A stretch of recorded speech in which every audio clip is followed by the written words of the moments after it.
Hi, and welcome back to the Triggered Newscast. So obviously, we're going to go ahead and start jumping into the Mueller report. Hopefully, I can show you guys a little bit about what's in here, and together, us deplorables can start laughing at what they have been researching for 2 years. So obviously, it's all about the Russian interference in the 2016 presidential election. Guess it's going to be a two-volume set.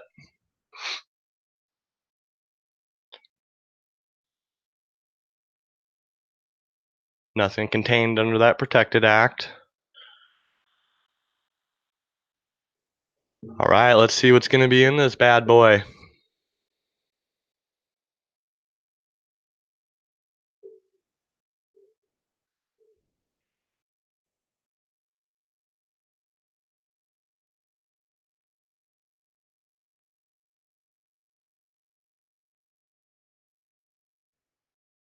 All right, I'm going to set up a few things before we keep going all the way into this.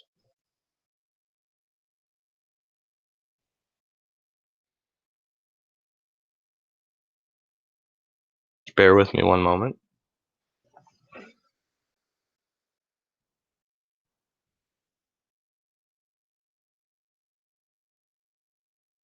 Trying to pull up the live chat on a separate screen so that I can interact with you guys, answer any questions, or jump into what you're concerned about. Just give me 1 second.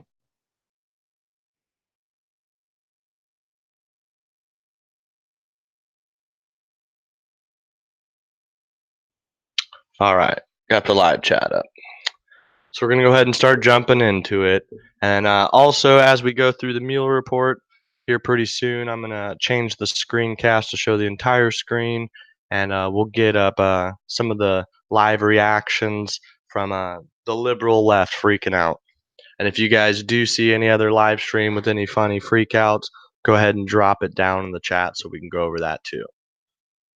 All right, so table of contents. We got the executive summary, special counsel investigation, the Russian active measures, social media campaign.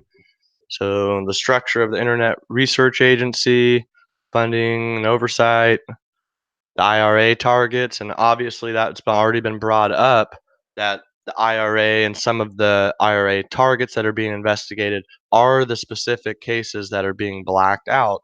Obviously, this is important for the ongoing investigation, as even the liberals have been admitting this is an ongoing investigation and it is required by law.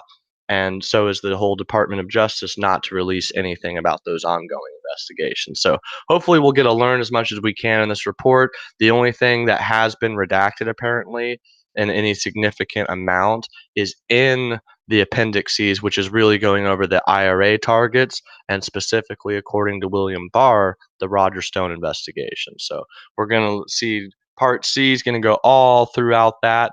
And then we have the Russian hacking and dumping operations. So we have the Guccifer hack, a few other things about that. We got the DC leaks, Guccifer 2.0, the WikiLeaks. So obviously, we all know that Julian Assange was just arrested a few days ago. That has many different implications, but the International Monetary Fund did give the Ecuadorian government a huge amount of money, and suddenly they were willing to get rid of Julian Assange. So interesting times there. I wonder if he's going to be mentioned by name or if he's going to be individual five or some random thing. So then we're going to go into the additional, and it looks like part D is going to cover the Trump campaign and the dissemination of those hacked materials. So we might want to jump down to part D here soon. I think that's might have some of the most interesting implications. The Russian government links and contacts with the Trump campaign. Obviously, here again, this is going to be pretty interesting. Ooh, look, we got some George Papadopoulos in there. Trump Tower, Moscow, Vinchu. And just to say something on that real fast, it makes sense that any campaign would meet with anybody who's going to come and bring potential dirt on your campaign adversary. Look at Hillary Clinton's campaign, and this is hilarious for the Democrats to even say this, because when you look at the Clinton campaign, every single ad was a negative attack towards Donald Trump. Donald Trump was actually very calm-winded. He didn't even have to do that many ads. He stuck mostly to social media. just like Bernie or a lot of these other people are. So I think it's funny that they are made so much fun of him for taking to Twitter and being so vocal with the populace. And then obviously, how did most of them announce? Instagram or Snapchat or Twitter. They're all trying to get into a different niche. Will Andrew Yang was known for advertising massively on Snapchat and Discord, came out of nowhere. No one had ever heard of him. And him using a successful Bernie Sanders meme strategy was able to propel himself with social media to being an actual campaign. So obviously we're going to see some interesting things happening. A lot of the hypocrisy of the left's going to keep melting down today. I think all of us are really excited to see it. So I'm going to go ahead and keep going down through this. Let's see what else we can get into. The Russia related communications. And I agree with you, Irene. This is exciting. I personally believe, I've been saying it since I started broadcasting a month and a half ago, that we're going to see the Hillary Clinton campaign get a lot more attention. Debbie Wasserman Schultz, we already have Schiff, McCabe, Comey, Cohen, all of these people folding on the left, and they're pretending like it's a right only conspiracy. So obviously, we're going to see some Jeff Sessions, Jared Kushner in here, the outreach to Donald Trump Jr. And that, like I said, the Trump Tower meeting, if I was running for president, don't you think someone in my campaign would take any serious meeting that might have potential dirt on your adversary? And obviously, there was a lot of dirt right then coming out about the DNC, about them cheating Bernie Sanders. And it makes sense for them to entertain whoever. Obviously, they didn't think it was significant enough to bring Donald Trump there. So I think that probably people like Donald Trump Jr. and Ivanka, other people in his campaign staff would meet with anyone who might have any credible information. So I think that that is going to fall apart in their face. It obviously was not enough to indict Donald Trump for collusion. And I believe that nothing specifically fell through after that meeting anyway. So we'll go ahead and look at that too. But again, first, I want to look at some of the Russian links, the Trump Tower, Moscow project. We'll go into those first, but let's see what else is contained within this report. So, the events at the Republican National Convention, the post convention contacts with Kislyak, Ambassador Kislyak, obviously, that tied into a few things. We got Senator Sessions, September 2000 meeting. Obviously, Paul Manafort and Sessions both have taken the brunt of this investigation already. The liberals have been touting all morning, while there's no collusion and there's no obstruction, you have to look at Manafort and Sessions. They obviously were persecuted. So, you know, I don't think that even the Democrats are buying it anymore. That's why people like me walked away a year or two ago. And I think that's why we're going to see more people fold. And then we got the post election transition period contacts. Oh, so now it's illegal as a president to have any foreign contact with foreign dignitaries. Yeah, that sounds like any other president would be under that restriction. Eric Prince, Demirez meeting with the Skillies. We got Jared Kushner's meeting with Sergei Korgov. The prosecution and declination decisions. Okay, so we're going to get into number 5 and we're going to see some of the reasons. So that's redacted and looks like they're giving reasons for why it's redacted. That's interesting. So they're not showing that because it'd be harm to an ongoing matter, personal privacy, Russian government outreach to contacts. We got potential coordination, campaign finance. That'll be interesting to look at and compare against AOC and some of these other Democratic candidates. What about the Hillary Clinton Uranium One Clinton Foundation? I think this is funny. This is really going to set the precedent for when William Barr and the Department of Justice, that's finally, I think, under a legal authority, goes into that investigation. We're going to find some stuff. So I'm looking to that. The application to WikiLeaks, that's going to be interesting to look at. Page 188. I should real quick grab a paper, write down some of the page numbers we want to check out. If you guys are seeing anything in this table of contents that you want me to scroll through, just type down in the chat which page number, and I'll go ahead and go down to it. I got the live chat open on the phone. It usually has a pretty slight delay, so bear with me if I don't address it for a few moments. So we got the false statements and the obstruction investigation. Obviously, here's the 10 Well, looks like it only lists 7 items, but right here, this false statements, the obstruction, that's where the liberal media has been saying all morning. That's going to tie into possibly the next avenue of this Mueller report. It's not over, folks. Obviously, the Department of Justice and Attorney General has no right to make the legal decision. That's supposed to be Congress. Well, I don't think the Democrats realize how the legal process works, but Congress is there to control the power of the purse and to draft legislation, not even by themselves, but in conjunction with the Senate, in conjunction with the president. Now, the Department of Justice, the judicial branch, they're in charge of enforcing the law. And then the executive office is in charge of making sure both of those faithfully execute their duties, while the other two are meant to keep the president in check. So we have certain senators and certain Congress people who are against the president. Obviously, we got TV personalities against the president. But so far, I don't think that they have anything. 2 years, this nothing burger. So I'm going to go ahead and I think we're going to start digging into this document. So let's look at where we're going to jump into first. So let's get back up here to the top. We got the Russian active measures, the social media campaign. Okay, so they were involved in some meme wars. Let's go ahead and maybe we'll just start off at page 1. If you guys have anything that you want me to jump to, we'll do that. But I think I'm just going to kind of scroll through this.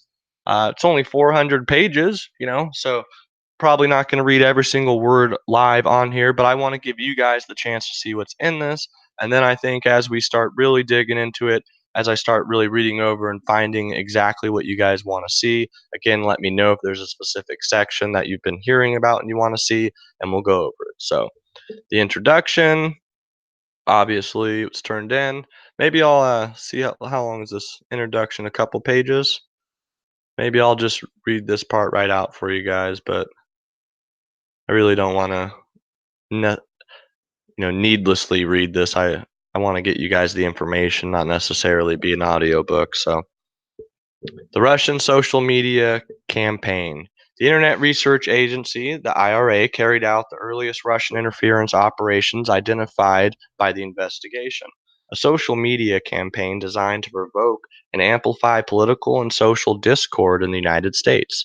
The IRA was based in St. Petersburg, Russia, and received funding from the Russian oligarch Yegor Presnakov, I probably said that wrong, and companies he controlled.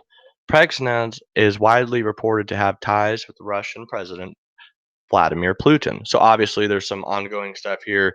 This is going to be one giant thing that the liberals are going to try and stand on next week. So that's going to be interesting to see. But obviously, as an ongoing matter, they're not going to have any info, so it's going to be all speculation again. So in the mid 2014, the IRA sent employees to the United States on an intelligence gathering mission with instructions. Again, harm to the ongoing matter. So the IRA later used that social media accounts and interest groups to sow discord in the U.S. political system through what is termed information warfare. That's interesting. That's kind of like the info wars. The campaign evolved from a generalized program designed in 2014 and 2015 to undermine the U.S. electoral system to a targeted operation that was early 2016 favored candidate Trump and disparaged candidate Clinton. And that's interesting. I posted the full Steele dossier yesterday in a video. I have links to that dossier PDF. I'm going to add this PDF and the links to it in the description of this live cast afterwards. And we'll get you guys all this information. But for those of you at work, those of you driving, hopefully, at least even with audio, you can kind of get a glimpse of this. If you're at work and you can't have the audio going, hopefully, me going through this will allow you an opportunity to kind of hide it and read it, without making your boss mad. So, the IRA later used the social media accounts and interest groups to sow discord in the U.S. political system through what is termed information warfare. The campaign evolved from a generalized program designed in 2014 and 2015 to undermine the U.S. electoral system and a targeted operation that by early 2016 favored candidate Trump and disparaged candidate Clinton.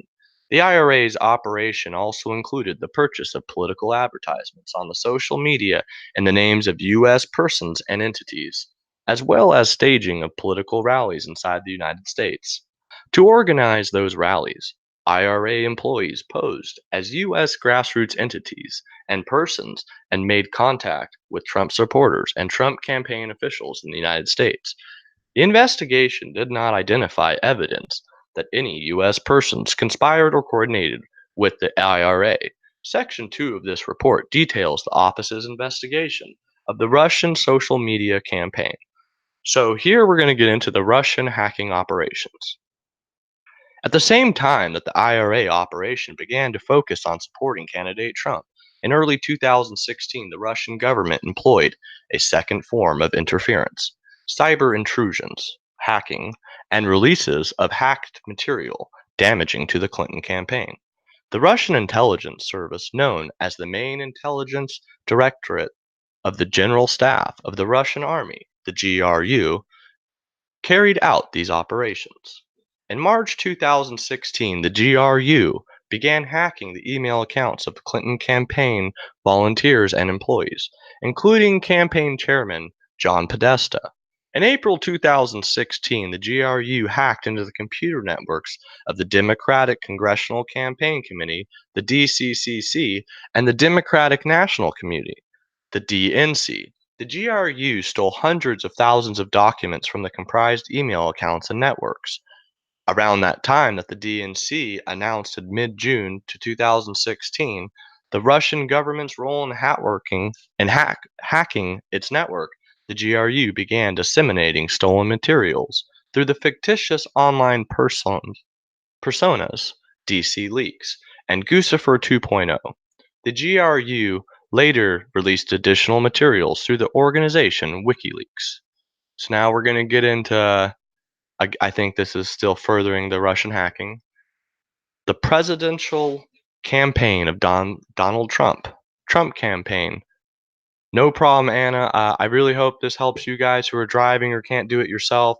Again, I'm not going to read the entire thing, but I do want to read out loud any of the important or pertinent parts. And I also want to kind of scroll through it slowly so those of you who can't listen can read it yourself. And hopefully this helps you guys out. And then here soon, we're also going to try and have it half and half so you guys can see some of the liberals freaking out after they've also had an opportunity to read it. So no problem. I hope you guys appreciate it. And just bear with me. I'm obviously going to pronounce some of these Russian names wrong, but I just want to get you that information. So if you can't listen, that's fine. It'll be available for you to read on screen. And if you can listen but can't read, hopefully that helps you out as well. So let's keep going. Right now, if you just jumped in, we're talking about specifically the Russian hacking operations. The presidential campaign of Donald Trump, Trump campaign or campaign, showed interest in WikiLeaks releases of documents and welcomed their potential damage to candidate Clinton. Beginning in June 2016, so obviously another issue, forecast the senior campaign officials. I'm sorry, for those of you who can't see, beginning in June 2016, there's a small redacted portion that says harm to an ongoing matter. I'm assuming it's a specific entity, company, organization, person, but a certain thing. Forecast to senior campaign officials that WikiLeaks could release information damaging to candidate Clinton. WikiLeaks' first release came in July 2016. Around the same time, candidate Trump announced that he hoped Russia would recover emails described as missing from a private server used by Clinton when she was Secretary of State. Oh, well, this is very interesting if you guys can't see, but right here we have a 3-line redacted portion relating to Secretary of State, former Senator Hillary Clinton, specifically relating to her private server. So it looks like that's an ongoing matter. I don't think that the liberal media is going to bring that up, but obviously Hillary Clinton's email server is under investigation by Donald Trump's administration and Department of Justice. So I think that is our first huge tidbit of information that's going to make all of us on the right or all of us against Hillary Clinton pretty happy. So I'm going to continue reading after that. Hillary Clinton, Secretary of State, private server, redacted portion. WikiLeaks began releasing Podesta's stolen emails on October 7th, 2016, less than 1 hour after U.S. media outlet released video considered damaging to candidate Trump. That's right after the audio of the grab them by the Pelosi statement. Section 3 of this report details the office's investigation into the Russian hacking operations, as well as other efforts by the Trump campaign supporters to obtain Clinton related emails. So now we have the Russian contacts with the campaign. So we're going to see who is specifically talking to Donald Trump. The Russian contacts with the campaign. The social media campaign and the GRU hacking operations coincided with a series of contacts between Trump campaign officials and individuals with ties to the Russian government. The office investigated whether those contacts reflected or resulted in the campaign conspiring or coordinating with Russia in its election interference activities. Although the investigation established that the Russian government perceived it would benefit from Trump's presidency, it worked to secure that outcome. And the campaign expected it would benefit electorally from information stolen and released through Russian efforts. The investigation did not establish that members of the Trump campaign conspired or coordinated with the Russian government in its election interference activities. The Russian contacts consisted of business connections, offers of assistance to campaign invitations for candidate Trump and Putin to meet in person, invitations for campaign officials and representatives of the Russian government to meet, and policy positions seeking improved U.S. Russian relations. Section 4 of this report details contacts between Russia and the Trump campaign during the campaign and transition periods, the most salient of which are summarized below in chronological order. So here we're going to get into the meat of the accusation. Some of the earliest contacts in 2015 were made in connection with a Trump Organization real estate project in Russia known as Trump Tower Moscow. Candidate Trump signed a letter of intent for Trump Tower Moscow by November 2015. In January 2016, Trump Organization executive Michael Cohen emailed and spoke about the project with the office of the Russian government press secretary Dmitry Peskov. The Trump Organization pursued the project through at least June 2016, including by considering travel to Russia by Cohen and candidate Trump. In spring 2016, campaign foreign policy advisor George Papadopoulos made early contact with Joseph Misfit, a London-based professor who had connections to Russia and traveled to Moscow in April 2016. Immediately upon his return to London from that trip, Misfit told Papadopoulos that the Russian government had dirt on Hillary Clinton in the form of thousands of emails. 1 week later, on the first week of May 2016, Papadopoulos suggested to a representative of a foreign government that the Trump campaign had received indications the Russian government that it could assist the campaign through the anonymous release of information damaging to candidate Clinton. Throughout the period of time and for several months thereafter, Papadopoulos worked with Misfit and two Russian nationals to arrange a meeting between the campaign and the Russian government. No meeting took place. 2016 summer. Russian outreach to the Trump campaign continued into the summer of 2016 as candidate Trump was becoming the presumptive Republican nominee for president. On June 9th, 2016, for example, a Russian lawyer met with senior Trump campaign officials Donald Trump, Jared Kushner, and campaign chairman Paul Manafort to deliver what the email proposed the meeting and had described as official documents and information that would incriminate Hillary. The materials were offered to Trump as part of Russia and its government support for Mr. Trump. The written communication setting up the meeting showed that the campaign anticipated receiving information from Russia and could assist candidate Trump's electoral prospects, but the Russian lawyer's presentation did not provide such information. Days after the June 2016, I apologize about the dog.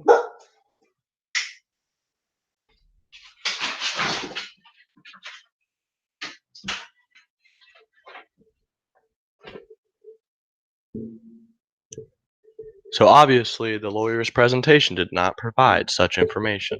Days after the June 9th meeting on June 14th, 2016, a cybersecurity firm and the DNC announced that the Russian government hackers had infiltrated the DNC and obtained access and opposition research of candidate Trump, among other documents. In July 2016, campaign foreign policy advisor Carter Page traveled in his personal capacity to Moscow and gave the keynote address at the New Economic School. Page had lived and worked in Russia between 2003 and 2007. After returning to the United States, Page became acquainted with at least two Russian intelligence officers, one of whom was later charged in 2015 with conspiracy to act as an unregistered agent of Russia. Page's July 2016 trip to Moscow and his advocacy for pro Russian foreign policy draw media attention. The campaign then distanced itself from Page and by late 2016 removed him from the campaign. July 2016 was also the month WikiLeaks first released emails stolen by the GRU from the DNC. On July 22nd, 2016, WikiLeaks posted thousands of internal DNC documents revealing information about the Clinton campaign. Within days, there was public reporting that the U.S. intelligence agencies had high confidence that the Russian government was behind the theft of the emails and documents from the DNC. And within a week of the release, a foreign government informed the FBI its May 2016 interaction with Papadopoulos and the statement that the Russian government could assist the Trump campaign. On July 31st, 2016, based on the foreign government reporting, the FBI opened an investigation into political coordination between the Russian government and individuals associated with the Trump campaign. Separately, on August 2nd, 2016, Trump campaign chairman Paul Manafort met in New York City with his longtime business associate Konstantin Kilkmich, who the FBI assesses to have ties to Russian intelligence. Kilkmich requested the meeting to deliver a peace plan for the Ukraine that Manafort acknowledged to the special counsel's office was a backdoor way for the Russian to control part of the eastern Ukraine. Both men believed the plan would require candidate Trump's assent to succeed, were he to be elected president. They also discussed the status of the Trump campaign and Manafort's strategy for winning Democratic votes in Midwestern states. Months before that meeting, Manafort caused internal polling data to be shared with Kilkmich, and the sharing continued for some period of time after their August meeting. Fall 2016. On October 7th, 2016, the media released video of candidate Trump speaking in graphic terms about women years earlier, which was considered damaging to his candidacy. Less than an hour later, WikiLeaks made its second release. Thousands of John Podesta's emails that had been stolen by the GRU in late March 2016. The FBI and other U.S. government institutions were at the time continuing their investigation of suspected Russian government efforts to interfere in the presidential election. On that same day, October 7th, the Department of Homeland Security and the government directed the recent compromises of emails from U.S. persons and institutions, including the U.S. political organizations. Those thefts and disclosures of the hacked materials through online platforms, such as WikiLeaks, statements continue, are intended to interfere with the U.S. election process. Post 2016 election. Immediately after the November 8th election, Russian government officials and prominent Russian businessmen began trying to make inroads into the new administration. The most senior levels of the Russian government encouraged these efforts. The Russian embassy made contact after the election to congratulate the president elect and to arrange a call with President Putin. Several Russian businessmen picked up the effort from there. Kirill Dmitriev, the chief executive officer of Russia's sovereign wealth fund, was among the Russians who tried to make contact with the incoming administration. In early December, a business associate steered Dmitry to Eric Prince, a supporter of the Trump campaign and an associate of senior Trump advisor Steve Bannon. Dmitry and Prince later met face to face in January 2017 in the Seychelles and discussed U.S. Russia relations. During the same period, another business associate introduced Dmitriev and a friend to Jared Kushner, who had not served on the campaign or the transition team. Dmitriev and Kushner's friend collaborated on a short, written reconciliation plan for the United States and Russia, which Dmitriev implied had been cleared through Putin. The friend gave that proposal to Kushner before the inauguration, and Kushner gave copies to Bannon and incoming Secretary of State Tillerson, Rex Tillerson. On December 29th, 2016, then President Obama imposed sanctions on Russia for having interfered with the election.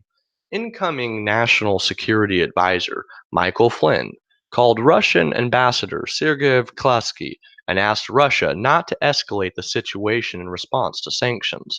The following day, Putin announced that the Russian would not make or take retaliatory measures in the response to the sanctions at that time. Hours later, President elect Trump tweeted, "Great move on delay by V. Putin." The next day, on December 31st, 2016, Kislak called Flynn and told him that the request had been received at the highest levels and Russia had chosen not to retaliate as a result of Flynn's request. On January 6, 2017, members of the intelligence community briefed President elect Trump on a joint assignment drafted and coordinated among the Central Intelligence Agency, the FBI, and the National Security Agency that concluded with high confidence that Russia had intervened in the election through a variety of means to assess Trump's candidacy and to harm Clinton's. A declassified version of the assessment was publicly released that same day. Between mid January 2017 and early February 2017, three congressional committees, the House Permanent Select Committee on Intelligence, HPSCI, the Senate Select Committee on Intelligence, the SSCI, and the Senate Judiciary Committee, the SJC, announced that they would conduct inquiries or had already been conducting inquiries into Russian interference in the election. Then FBI Director James Comey later confirmed to Congress the existence of the FBI's investigation to the Russian interference that had begun before the election. On March 20th, 2017, open session testimony before the HPSCI, Comey stated, "I have been authorized by the Department of Justice to confirm that the FBI, as part of our counterintelligence mission, has investigated the Russian government's efforts to interfere in the 2016 presidential election, and that includes investigating the nature of any links between individuals associated with the Trump campaign and the Russian government, and whether there was any coordination between the campaign and Russia's efforts. As with any counterintelligence investigation, this will also include an assessment of whether any crimes were committed." The investigation continued under then Director Comey for the next 7 weeks until May 9th, 2017, when President Trump fired Comey as FBI Director, an action which is analyzed in Volume 2 of the report. On May 17th, 2017, Acting Attorney General Rod Rosenstein appointed the special counsel and authorized him to conduct the investigation that Comey had confirmed in his congressional testimony, as well as matters arising directly from the investigation and any other matters within the scope of 28 CFR 600.4a, which generally covers efforts to interfere with or obstruct the investigation. President Trump reacted negatively to the special counsel's appointment. He told the advisors that at the end of his presidency, sought to have Attorney General Jeff Sessions, unrecused from the Russia investigation and to have the special counsel removed, and engaged in efforts to curtail the special counsel's investigation and prevent the disclosure of evidence to it, including through the public and private contracts with potential witnesses. Those and related actions are described and analyzed in Volume 2 of the report. So now we're going to get into the special counsel's charging decisions.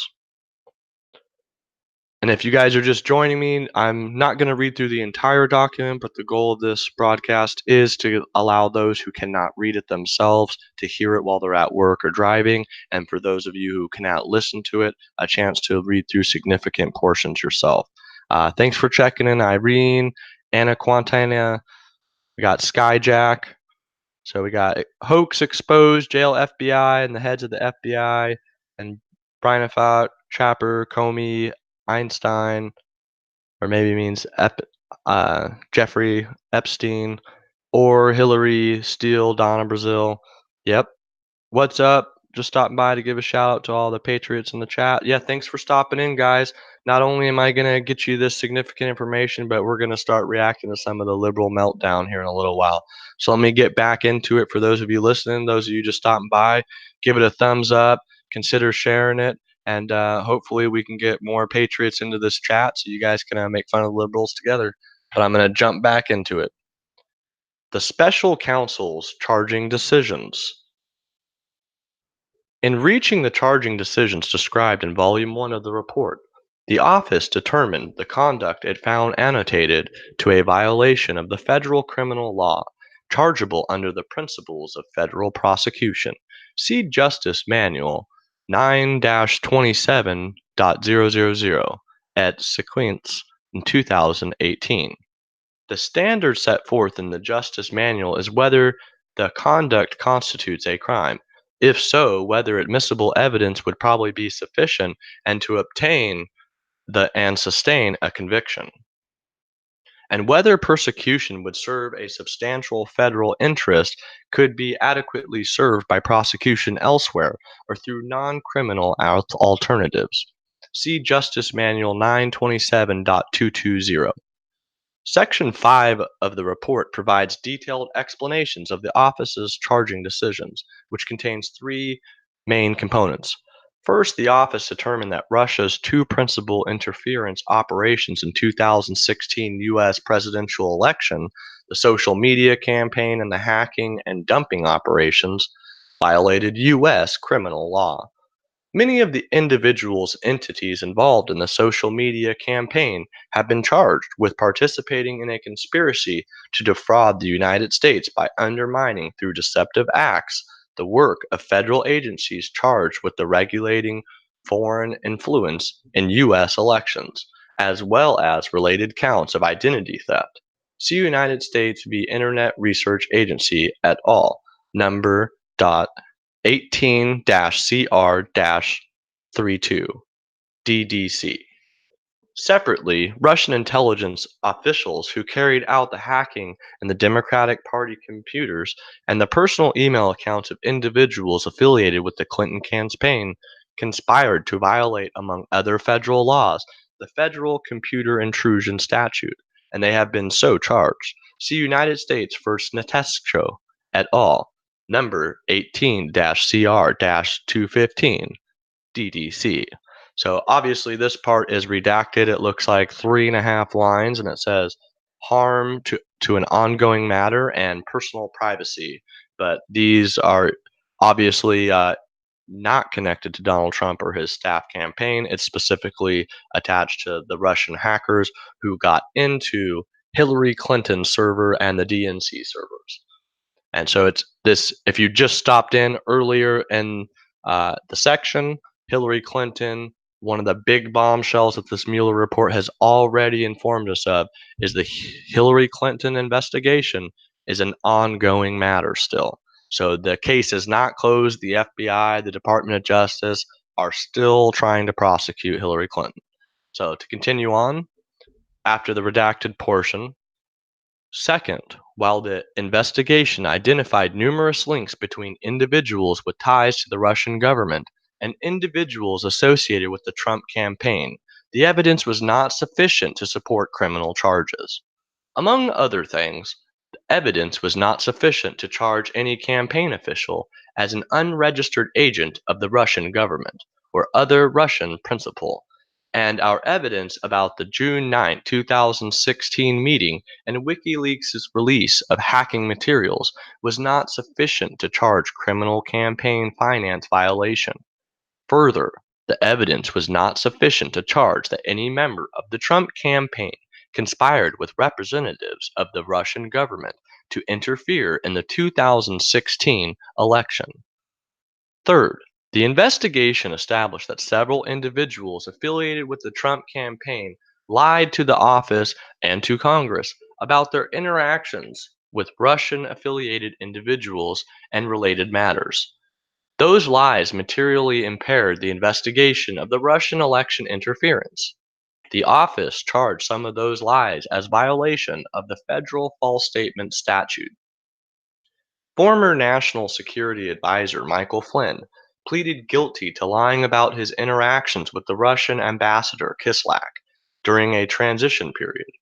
George Papadopoulos, a foreign policy advisor during the campaign period, pleaded guilty to lying to investigators about inter alia, the nature and timing of his interactions with Joseph Mifsud, the professor who told Papadopoulos about the Russians and had dirt on then candidate Hillary Clinton, in the form of thousands of emails. Former Trump Organization attorney Michael Cohen pleaded guilty to making false statements to Congress about Trump Moscow project. So obviously, Michael Cohen is still under investigation, and this is an ongoing matter. There's two lines redacted. After that redaction, it continues. And in February 2019, the U.S. District Court for the District of Columbia found that Manafort lied to the office and that the grand jury concerning his interactions and communications with Konstantin Kilmack about the Trump campaign, polling data, and a peace plan for Ukraine. The office investigated several other events that have been publicly reported to involve potential Russian related contacts. For example, the investigation established that the interactions between Russian Ambassador Kislyak and the Trump campaign officials, both at the candidate's April 2016 foreign policy speech in Washington, D.C., and in the week of the Republican National Convention, were brief, public, and non substantive. And the investigation did not establish that one campaign official's efforts to dilute a portion of the Republican Party platform on providing assistance to Ukraine were undertaken at the behest of candidate Trump or Russia. The investigation also did not establish that a meeting between Kislyak and Sessions on September 2016 at Sessions' Senate office included many more than a passing mention of the presidential campaign. The investigation did not always yield admissible information or testimony, or a complete picture of the activities undertaken by subjects of the investigation. Some individuals invoked their Fifth Amendment right against compelled self incrimination and were not, in the office's judgment, appropriate candidates for grants of immunity. The office limited its pursuit of those witnesses and information, such as information known to attorneys or individuals claiming to be members of the media.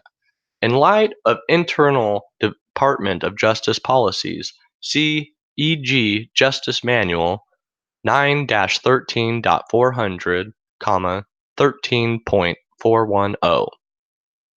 Some of the information obtained via court process, moreover, was presumptively covered by legal privilege and was screened from investigators by a filter or taint team. Even when individuals testified or agreed to be interviewed, they sometimes provided information that was false or incomplete, leading to some of the false statement charges described above. And the office faced practical limitations on its ability to access relevant evidence. Numerous witnesses and subjects lived abroad. The documents were held outside of the United States. Furthermore, the office learned that some of the individuals we interviewed or those conduct we investigated include some associated with Trump campaign, deleted relevant communications, or communicated during the relevant period using applications that feature encryption so we do not provide long-term retention of data and communication records. And in such cases, the office was not able to collaborate witness statements through comparison to contemporaneous communications or fully question witnesses about statements that appeared inconsistent with better known facts. According, Accordingly, while this report embodies factual and legal determinations that the office believes to be accurate and complete to the greatest extent possible, given these identified gaps, the office cannot rule out the possibility that the unavailable information would shed additional light or cast in a new light the events described in the report. So now we get into the special counsel's investigation. And I think before getting all the way into that or to the next topic, I just want to address those of you who just stopped in. I'm trying to give you a chance to read it. I'm trying to read it to those of you who can't watch it but might be driving or working. And hopefully, it's really helping you guys out. I know the mainstream media is just going to give you talking points on what's contained within it. My goal on my channel is always just to take you straight to the evidence. So if you guys can, give the video a thumbs up. Even if you have to check out early, please consider sharing it and informing people that I'm just trying to provide what's in the report. And I'm not going to read everything in its entirety, but I do want to read to all of those of you out there the most substantial parts. So I'm going to scroll back up to the table of contents. Let's look for the next most important thing that we can go through. And thank you, Patriots, for stopping in. So back up at the table of contents, we just went through the initial decisions, the scope of the investigation, the allegations of collusion, and some of the different people involved. So the Russian active measures, the social media campaign. We went through the targeting and recruitment of. Actually, I think we only got through the IRA ramps, but let's go ahead and come back down. We got to the GRU hacking directed by the Clinton campaign, the dissemination of the hacked materials. I think that that might be where we're going to check next. So I'm going to go down to section 3 to the Russian hacking and dumping operations. And I'm glad. Thank you, Profane News, for checking in. Thank you, the great douchebag Irene. I really appreciate you guys stopping in. So we're gonna head on down to page 36 of the official Mueller report and get into the Russian hacking and dumping operations in section 3.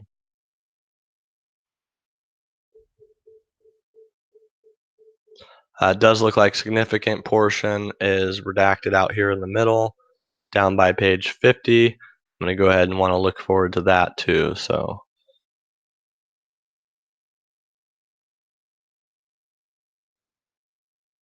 Definitely want to be able to give you guys the most important scopes.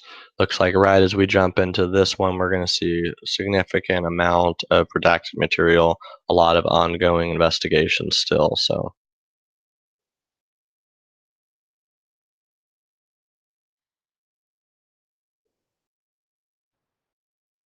okay, we might just want to come back up all the way up where we were. There's a lot to get through.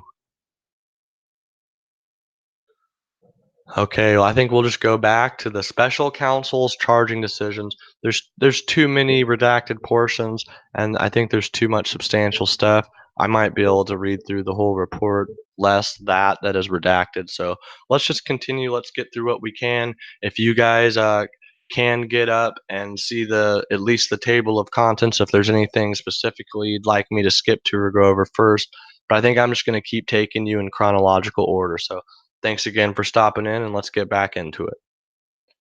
The special counsel's charging decisions. In reaching the charging decisions described in Volume 1 of this report, the office determined whether the conduct it found amounted to a Actually, I think that we've got through this part. Yes, this is one of the most significant parts so far that we have found, which I'm going to read it one more time for you guys, and I'm going to skip back down to that next section. So we have the Democratic Party computers and the personal email accounts of individuals affiliated with the Clinton campaign conspired to violate, among other federal laws, the Federal Computer Intrusion Statute, and they have been so charged. The United States versus Nikichov, which goes into the Hillary Clinton servers, as well as an earlier portion that also is redacted regarding the Hillary Clinton servers. Let me see if I can get you right back up to that. WikiLeaks' first release came in July 2016. Around the same time, candidate Trump announced that he hoped Russia would recover emails described as missing from a private server used by Clinton when she was Secretary of State. He later said that he was speaking sarcastically. And this next portion, 2.5 lines, nearly 3 lines, is redacted to an ongoing matter. So again, the Clinton server, the hacking of her server, the obviously her classified sensitive material that she was responsible for allowing to be taken by a foreign government that could possibly interfere in an election. So we have that down on page 5 of the Mueller report after the table of contents. So that's the first bombshell of the Mueller report, is that Hillary Clinton is not out of water and she's still embroiled in the middle of an investigation. So let's scroll back down. For those of you who joining, I'm trying to give you guys the chance to read as well as listen in case you cannot read. So let's get back down. The special counsel's investigation. I think that's where we're at. The Special Counsel's Investigation, Part 1. On May 17, 2017, Deputy Attorney General R.J. Rosenstein, then serving as acting Attorney General for the Russian investigation, followed the recusal of former Attorney General Jeff Sessions on March 2, 2016, appointed the special counsel to investigate Russian interference with the 2016 presidential election and related matters. Office of the Deputy Attorney General, Order Number 3915 2017. Appointment of the special counsel to investigate the Russian interference with the 2016 presidential election and related matters, May 17, 2017. Appointment order. Relying on the authority vested in the acting attorney general, including 28 USC 509, 510, and 515, the acting attorney general ordered the appointment of a special counsel in order to discharge the acting attorney general's responsibility to provide supervision, management of the Department of Justice, and to ensure a full and thorough investigation of the Russian government's efforts to interfere in the 2016 presidential election. Appointment Order Introduction. The special counsel, the order stated, is authorized to conduct the investigation confirmed by then FBI Director James B. Comey in testimony before the House Permanent Select Committee on Intelligence March 20th, 2017, including any leaks and/or coordination between the Russian government and individuals associated with the campaign of President Donald Trump. Any matters that arose or may arise directly from the investigation, and any other matters within the scope of 28 CFR. 600.4a. Appointment Order B. Section 600.4 affords the special counsel the authority to investigate and prosecute federal crimes committed in the course of and with the intent to interfere with the special counsel's investigation, such as perjury, obstruction of justice, destruction of evidence, and intimidation of witnesses. 28 C.FR 600.4a. The authority to investigate any matters that arose directly from the investigation. Appointment Order B. Parentheses II. Covers similar crimes that will be occurred during the course of the FBI's confirmed investigation before the special counsel's appointment. The special counsel believes it is necessary and appropriate. The order further provided the special counsel is authorized to prosecute federal crimes arising from the investigation of these matters. Index C. Finally, the acting attorney general made applicable section 600.4 through 600.10 of Title 28 of the Code of Federal Regulations, IDD. The acting attorney general further clarified the scope of the special counsel's investigatory authority into two subsequent memoranda. A memorandum dated August 2nd, 2017, explained that the appointment order, which had begun, worded categorically in order to permit its public release without confirmed specific investigations involving specific individuals. It then confirmed that the special counsel had authorized since his appointment to investigate allegations that three Trump campaign officials, Carter Page, Paul Manafort, and George Papadopoulos, committed a crime or crimes by colluding with the Russian government officials with respect to the Russian government's efforts to interfere with the 2016 presidential election. The memorandum also confirms the sets of allegations involving Manafort, crimes arising from payments he received from the Ukrainian government, and crimes arising from his receipt of loans from a bank whose CEO was seeking a position in the Trump administration. Allegations that Papadopoulos committed a crime or crimes by acting as an unregistered agent of the Israeli government, and four sets of allegations involving Michael Flynn, the former national security advisor to President Trump. On October 20th, 2017, the acting attorney general confirmed in a memorandum to the special counsel's investigatory authority as several individuals and entities. First, as part of a full and thorough investigation of the Russian government's efforts to interfere in the 2016 presidential election. The special counsel was authorized to investigate the pertinent activities of Michael Cohen, Rachel Gates, personal privacy of redacted portion, Roger Stone, another personal privacy redaction. Confirmation of the authority to investigate such individuals, the memorandum stressed, does not suggest that the special counsel has made a determination that any of them has committed a crime. Second, with respect to Michael Cohen, the memorandum recognized the special counsel's authority to investigate leaks related to Cohen's establishment and use of Essential Consultants LLC, inter alia, receive funds from the Russian backed entities. Third, the memorandum memorialized the special counsel's authority to investigate individuals and entities who were possibly engaged in jointly undertaken activity with existing subjects of investigation, including Paul Manafort. Finally, the memorandum described an FBI investigation opened before the special counsel's appointment into allegations that then Attorney General Jeff Sessions made false statements to the United States Senate and confirmed the special counsel's authority to investigate the matter. The special counsel structured the investigation in a view of his power and authority to exercise all investigative and prosecutorial functions of any United States attorney. 28 CFR 600.6. Like the U.S. Attorney's Office, the Special Counsel's Office considered a range of classified and unclassified information available to the FBI.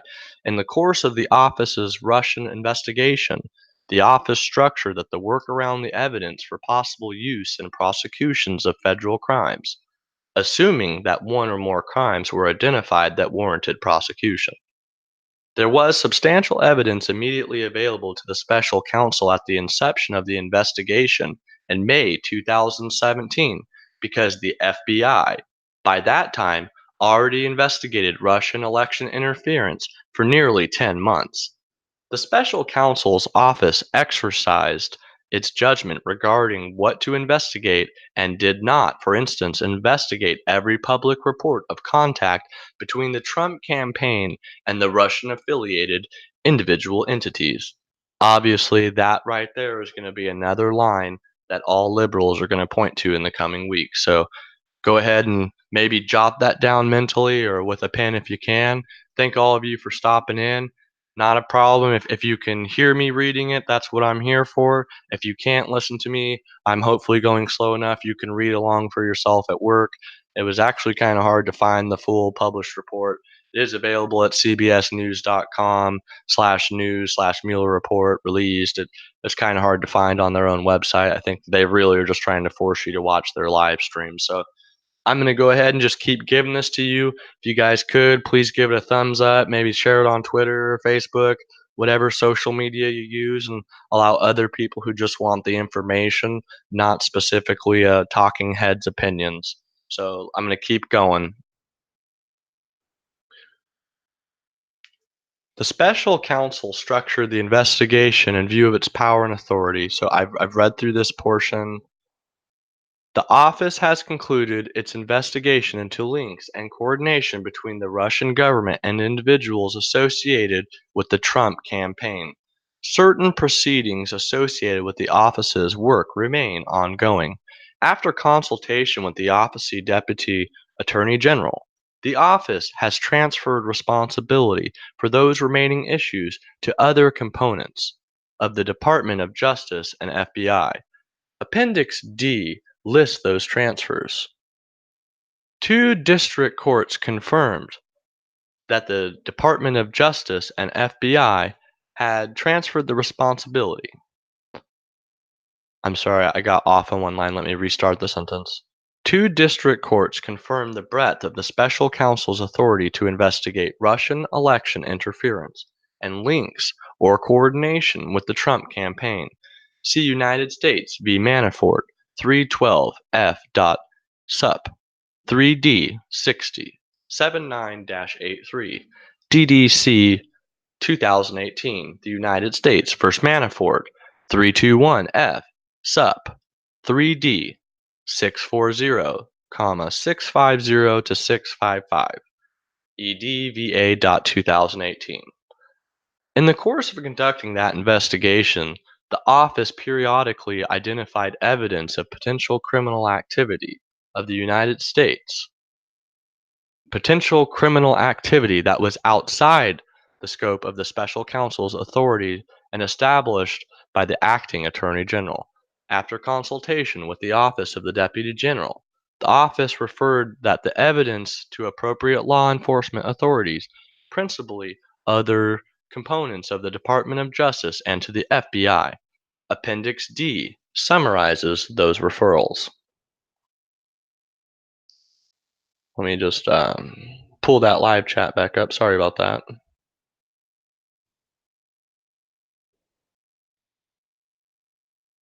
That way I can address any of your guys' questions as I see them.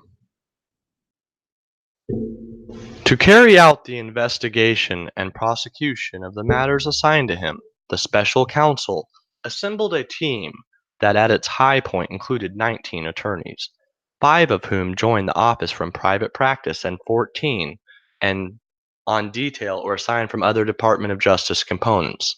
The attorneys were assisted by a filter team of department lawyers and FBI personnel who screened materials obtained via court process for privileged information before turning those materials over to investigators. A support staff of 3 paralegals on detail from the department's antitrust division and the administrative staff of 9 responsible for budget, finance, purchasing, human resources, records, facilities, security, information technology, and administrative support. The special counsel's attorney and support staff were co-located with the worked alongside approximately 40 FBI agents, intelligence analysts, forensic accountants, a paralegal, and professional staff assigned by the FBI to assist the special counsel's investigation. Those assigned FBI employees remained under FBI supervision at all times. The matters on which they assisted were supervised by the special counsel. During its investigation, the office issued more than 28,000 subpoenas under the auspices of the grand jury sitting in the District of Columbia executed nearly 500 search and seizure warrants, obtained more than 230 orders for communication records under USC 2007 2703D, obtained almost 50 orders authorizing use of PIN registers, made 13 requests to foreign governments pursuant to mutual legal assistance treaties, and interviewed approximately 500 witnesses, including almost 80 before a grand jury. So, from its inception, the office recognized that the investigation could identify foreign intelligence and counterintelligence information relevant to the FBI's broader national security mission. FBI personnel who assisted the office established procedures and conveyed such information to the FBI. The FBI's counterintelligence division met with the office regularly for the purpose for most of the for the whose purpose was a review of the results of the investigation and to send in writing summaries of the foreign intelligence and counterintelligence information to FBI HQ and FBI field offices. Those communications and other correspondence between the office and the FBI contain information derived from the investigation, not all of which is contained in this volume. The volume is a summary. It contains the office's judgment and the information necessary to account for the special counsel's prosecution and declination decisions and to describe the investigation's main factual results. Down here in the sub-indexes, it says FBI personnel assigned to the special counsel's office were required to adhere to all applicable federal law and all department and FBI regulations, guidelines, and policies. An FBI attorney worked on FBI-related matters for the office, such as FBI compliance with all FBI policies and procedures, including the FBI's Domestic Investigations and Operations Guide, the DIOG. That FBI attorney worked under the FBI legal supervision, not the special counsel's supervision. So we have the Russian active measures, their social media campaign. Obviously, I think that's not going to be the most pertinent thing for a lot of us to look at right now. If you would like me to go back over it later, go ahead and throw that down in the chat. If you're in here right now, I'm back up at the table of contents, and I want to jump to what you guys are most interested. Again, right up here in the very beginning, we saw that Hillary Clinton's investigation is still open. I think so far that is the most important thing we found. So the Russian hacking and dumping app operations, that is something that I'm pretty interested in reading about. We're getting into how it's going to connect to WikiLeaks and Julian Assange. So I think what I'm going to do is go ahead and move on down to part 3, Russian hacking and dumping operations on page 36.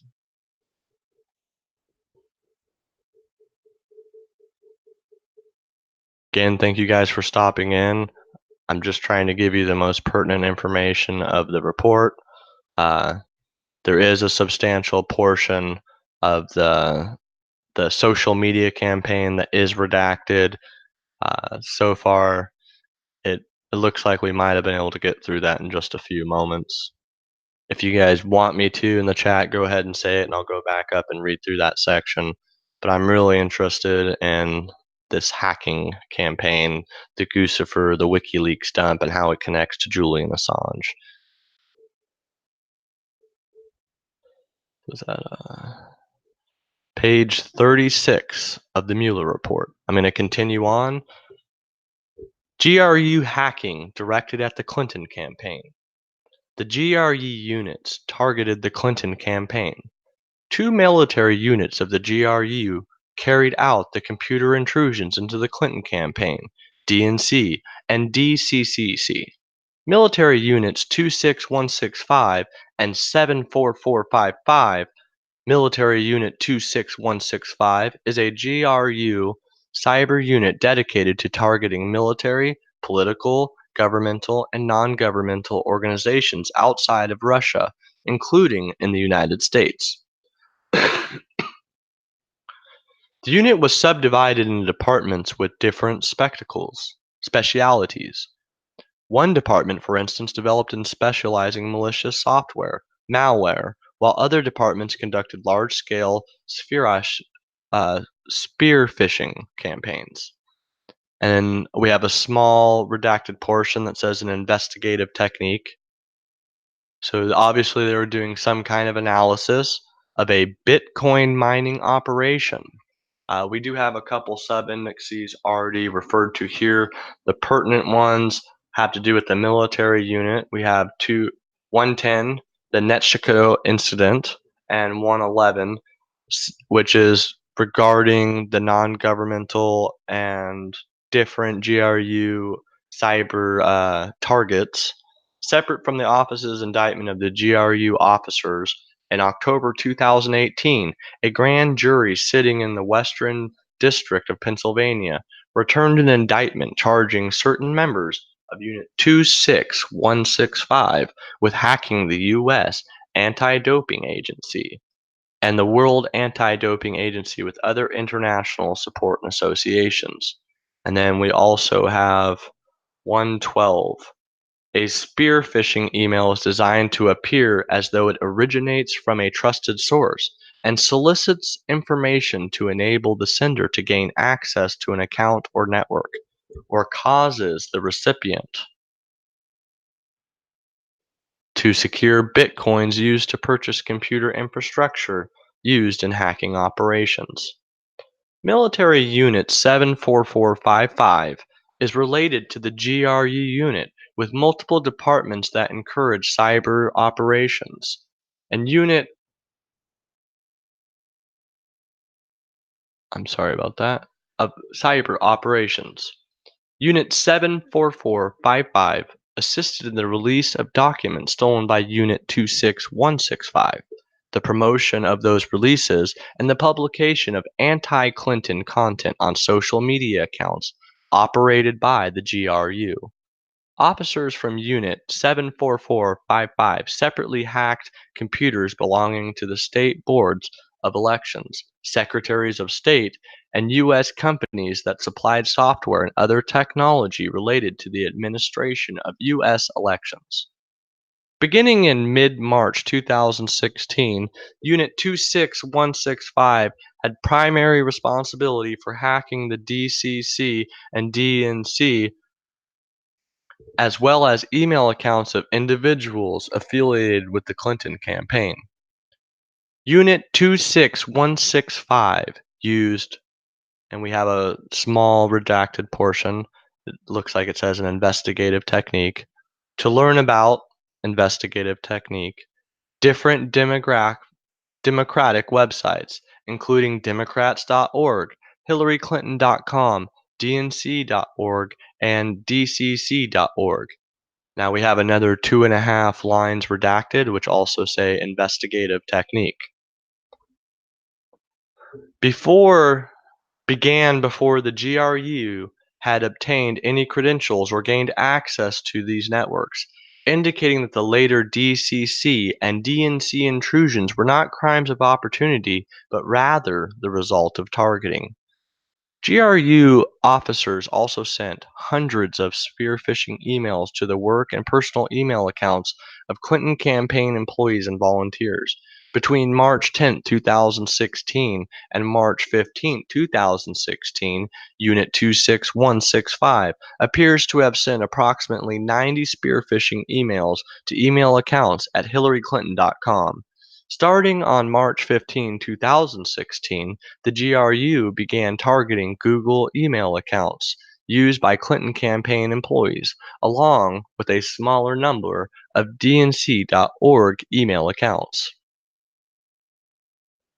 The GRU spear phishing operation enabled it to gain access to numerous email accounts of Clinton campaign employees and volunteers, including campaign chairman John Podesta, junior volunteers assigned to the Clinton campaign advance team, informal Clinton campaign advisors, and a DNC employee.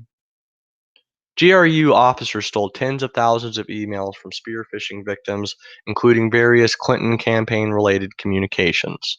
So we have a few sub-indices for this section. We have 113. Bitcoin mining consists of unlocking new Bitcoins by solving computational problems.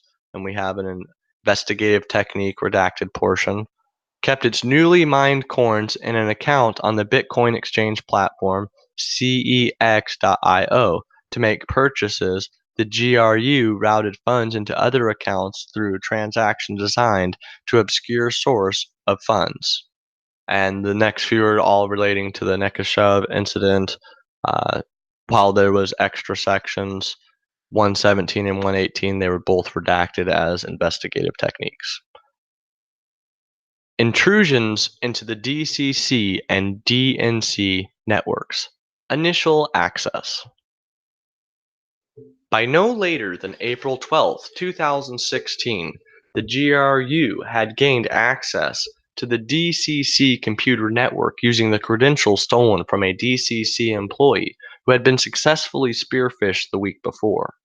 Over the ensuing weeks, the GRU traversed the network, identifying different computers connected with the DCC network. By stealing network access credentials along the way, including those of IT administrators with unrestricted access to the system, the GRU comprised approximately 29 different computers on the DCC network. Approximately 6 days after first hacking into the DCC network, on April 18, 2016, GRU officers gained access into the DNC network via a virtual private network (VPN) connection between the DCC and DNC networks. Between April 18, 2016 and June 8, 2006, Unit 26165 comprised more than 30 computers on the DNC networks, including the DNC mail server and shared file server. Unit 26165 implanted on the DCC and DNC networks two types of customized malware known as X-Agent and X-Tunnel. Mimikatz, a credential harvesting tool, and rar.exe, a tool used in these intrusions to compile and compress materials for exfiltration. X-Agent was a multifunctional hacking tool that allowed Unit 26165 to log keystrokes, take screenshots, and gather other data about the infected computers, file directories, operating systems. X-Tunnel was a hacking tool that was created on encrypted connections between the victim DCC/DNC computers and the GRU controlled computers outside the DCC and DNC networks that was capable of large scale data transfers. GRU officers then used the X tunnel to exfiltrate the stolen data from the victim's computers. So down here in the subindexes, several of the subindexes are redacted. We have 1, 2, 3, 4, 5, totaling about 6 lines of text redacted in the subindexes. But we have a VPN extends a private network, allowing users to send and receive data across public networks such as the internet, and as if the connecting computer was directly connected to the private network. The VPN in this case had created to give a small number of DCC employees access to certain database houses housed on the DNC network. Therefore, while the DCC employees were outside the DNC's private network, they could access part of the DNC network from their DCC computers. So one of the investigative techniques, a small portion, is still there, and it says SM-2589105-hack, serial 5. Malware is a short for malicious software, and here refers to software designed to allow third party to infiltrate a computer without consent or knowledge of the computer user or operator. To operate X-Agent and X-Tunnel on the DCC and DNC networks, Unit 26165 officers set up a group of computers outside those networks to communicate with the implanted malware. The first set of GRU control computers, known by the GRU as middle servers, in turn relayed messages to the second set of GRU control computers, labeled internally by the GRU as AMS panel. AMS panel, small redacted portion, it says investigative technique, served as the nerve center through the GRU officers monitored and directed the malware's operation to the DNC/DCC networks. The AMS panel used to control X agent during the DCC and DNC intrusions was housed on a leased computer located near small redacted portion for investigative technique, Arizona. Small three sentences finishing there that are redacted for an investigative technique, and then it looks like another solid paragraph that's probably 10 or 12 lines, redacted investigative technique, another 4 or 5 line paragraph, redacted investigative technique. The sub-indexes, we only have one small portion that is redacted for an investigative technique, but it says, in connection with these intrusions, the GRU used computers, virtual private networks, direct dedicated servers operated by hosting companies, etc., that is leased from third-party providers located all over the world. The investigation identified rental agreements and payments for computers located in targeting an inter alia investigative technique redacted portion, all of which were used in the operations targeting of the US election. So now we have the Arizona-based AMS panel also stored thousands of files containing key logging sessions captured by X agent. These sessions were captured as GRU officials monitored DCC and DNC employees' work on infected computers regularly between April 2016 and June 2016. Data captured in these key logging sessions, including passwords, internal communication between employees, banking information, and sensitive private information. So we have Part C, the theft of documents from the DNC and DCC networks. Officers from Unit 2615 stole thousands of documents from the DCC and DNC networks, including significant amounts of data pertaining to the 2016 U.S. federal elections. Stolen documents included internal strategy documents, fundraising data, opposition research, and emails from work inboxes of DNC employees. The GRU began stealing the DCC data shortly after it gained access to the network.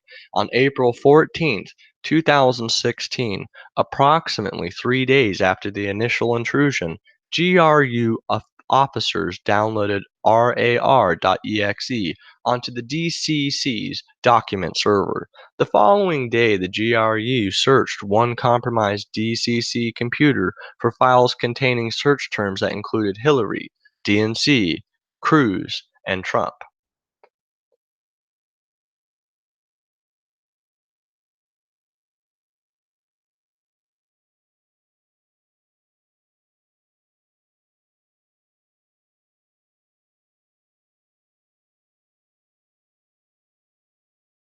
Who appears to have compressed and exfiltrated over 70 gigabytes of data from the file servers.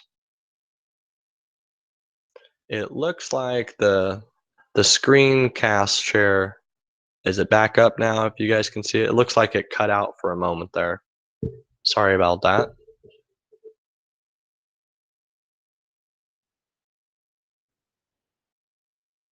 Okay, so the GRU also stole documents from the DNC network shortly after gaining access.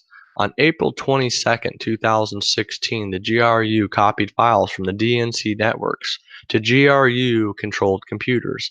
Stolen documents included in the DNC's Operation Research into candidate Trump. Between approximately May 25, 2016 and June 1, 2016, GRU officials assessed the DNC's mail server from the GRU-controlled computer leaked inside the United States.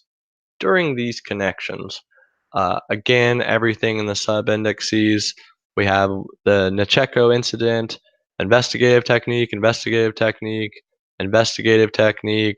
another serial, that SM-2589105-hack serial.5 investigative technique.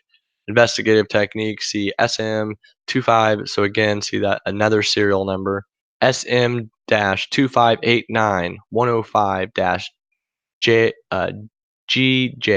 Serial 649. As part of its investigation, the FBI later received images of DNC servers and copies of relevant traffic logs, again connected to the Neshkato incident. So I'm going to start back up at this sentence. During these connections, Unit 26165 officers appear to have stolen thousands of emails and attachments, which were later released by WikiLeaks in July 2016. B. The dissemination of the hacked materials. The GRU's operation extended beyond stealing materials and included releasing documents stolen by the Clinton campaign and its supporters. The GRU carried out the anonymous release through two fictitious online personas that it created, DC Leaks and Guccifer 2.0, and later through the organization WikiLeaks. DC Leaks. The GRU began planning the releases at least as early as April 19, 2016, when Unit 26165 registered the domain dcleaks.com through a service that anonymized the registrant. Unit 26165 paid for the registration using a pool of Bitcoin that it had mined. The DC Leaks landing page pointed to different tranches of stolen documents, arranged by victim or subject matter. Other DC.com pages contained indexes of stolen emails that were being released, bearing the sender, recipient, and date of the email. To control access to the timing of releases, pages were sometimes password protected for a period of time and later made unrestricted to the public. Starting in June 2016, the GRU posted stolen documents onto the website dcleaks.com, including documents stolen from a number of individuals associated with the Clinton campaign. These documents appeared to have originated from the personal email accounts, in particular Google and Microsoft accounts, rather than the DNC and DCC computer networks. DC Leaks victims included an advisor to the Clinton campaign, a former DNC employee and Clinton campaign employee, and 4 other campaign volunteers. The GRU released through DC Leaks thousands of documents, including personal identifying and financial information, internal correspondence related to the Clinton campaign, and prior political jobs and fundraising files. And the last in time DNC email released WikiLeaks was dated May 25th, 2016, the same period of time during which the GRU gained access to DNC's email server. The Nekasha incident. Approximately a week before the registration of DC Leaks, the same actors attempted to register their website electionleaks.com using the same domain registration service. So again, we want to see that same SM2589105 serial 181 from the Neshesco incident, the Neshesco indictment 21A. See e.g. Internet Archive, http://dcleaks.com/ archive date November 10, 2016. Additionally, DNC Leaks released documents relating to redacted portion. It looks like 3 or 4 words and it says personal privacy. Emails belonging to, again, a small redacted portion big enough for someone's name. And it says for personal privacy. The emails from 2015 relating to the Republican Party employees under the portfolio name the United States Republican Party. The United States Republican Party portfolio contained approximately 300 emails from a variety of GOP members, PAC campaigns, state parties, and business states between May and October 2015. According to open source reporting, these victims shared the same GRU. That's kind of weird. It's one portion where it really doesn't connect back up to the other subindex C. Okay, it looks like it skips to the next subindex C. These victims shared the same Tennessee-based web hosting company called Smart Tech Corporation, William Barstone, RNC email, was in fact hacked by the Russian. The Smoking Gun, December 13, 2016. The GRU officers operated a Facebook page under the DC Leaks moniker, which they primarily used to promote releases of materials. The Facebook page was administered through a small number of pre-existing GRU-controlled Facebook accounts. GRU officers also used the DC Leaks Facebook account. The Facebook page was administered through a small number of pre-existing GRU-controlled Facebook accounts. I'm sorry, I think I reread that sentence. The GRU officials also used the DC Leaks Facebook account, the Twitter account, DC Leaks, and the email account, dcleaksproject@gmail.com, to communicate privately with the reporters and other U.S. persons. GRU officers using the DC Leaks persona gave certain reporters early access to archives of leaked files by sending them links and passwords to pages on the dcleaks.com. Under the DC Leaks persona sent a link and password for a non-public DC Leaks webpage to a U.S. reporter via the Facebook account. Similarly, on September 14, 2016, GRU officers sent reports to Twitter direct messages from @DCLeaks_ with a password to another non-public part of the dcleaks.com website. The dcleaks.com website remained operational and public until March 2017. 2. Guccifer 2.0. On June 14, 2016, the DNC and its cyber response team announced the breach of the DNC network and suspected theft of the DNC documents. In the statements, the cybersecurity response team alleged that Russian state sponsors actors, which they referred to as Fancy Bear, were responsible for the breach.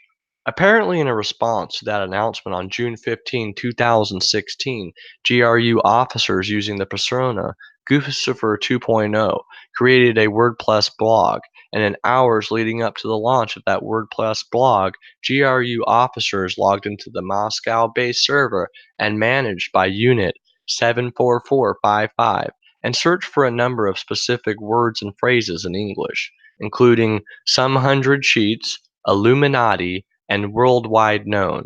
Approximately 2 hours after the last searches, Guccifer 2.0 published its first post, attributing the DNC server hack to a lone Romanian hacker and using several of the unique English words and phrases that GRU officers had searched for that day.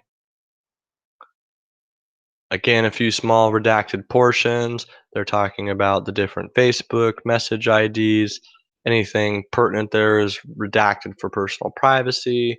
They have the Twitter DM from DNC leaks to personal privacy. So this is obviously going to be another spot that the liberals are going to jack into and say, okay, well, the DEC leaks was sending that to a specific party. How do we know that wasn't someone in the Trump campaign? But obviously it's just for personal privacy, and since they aren't named in any of the indictments and have nothing to do with it, they are redacted for personal privacy means. The message is read, hi, and then a website, password, and a password, enjoy, comma, enjoy with a winky smiley face. Dmitry Alpafov, Birds in the Midst, Intrusion into the Democratic National Committee CrowdStrike blog, June 14, 2016. CrowdStrike uploaded its first post after the June 15, 2016 post by Guccifer 2.0, claiming responsibility for the intrusion. And the last subindex is back to the Neshko incident. That same day, June 15, 2016, the GRU also used the Guccifer 2.0 WordPress blog to begin releasing the public documents stolen by the DNC and DCC computer networks. The Guccifer 2.0 persona ultimately released thousands of documents stolen from the DNC and DCCC in a series of blog posts between June 15, 2016 and October 18, 2016.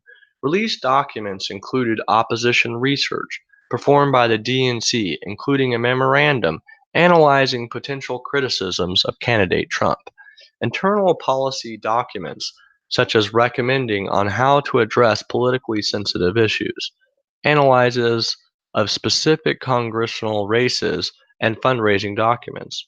Releases were organized around the thematic issues, such as specific states, e.g., Florida and Pennsylvania, that were perceived as competitive in the 2016 presidential elections. Beginning in late June 2016, the GRU also used the Guccifer 2.0 persona to release documents directly to reporters after the interested individuals. Specifically on June 27, 2016, Guccifer 2.0 sent an email to the news outlet The Smoking Gun, offering to provide exclusive access to some leaked emails linked to Hillary Clinton's staff. The GRU later sent the reporter a password and a link to a locked portion of the DCLeaks.com website that contained an archive of emails stolen by Unit 26165 from a Clinton campaign volunteer in March 2016.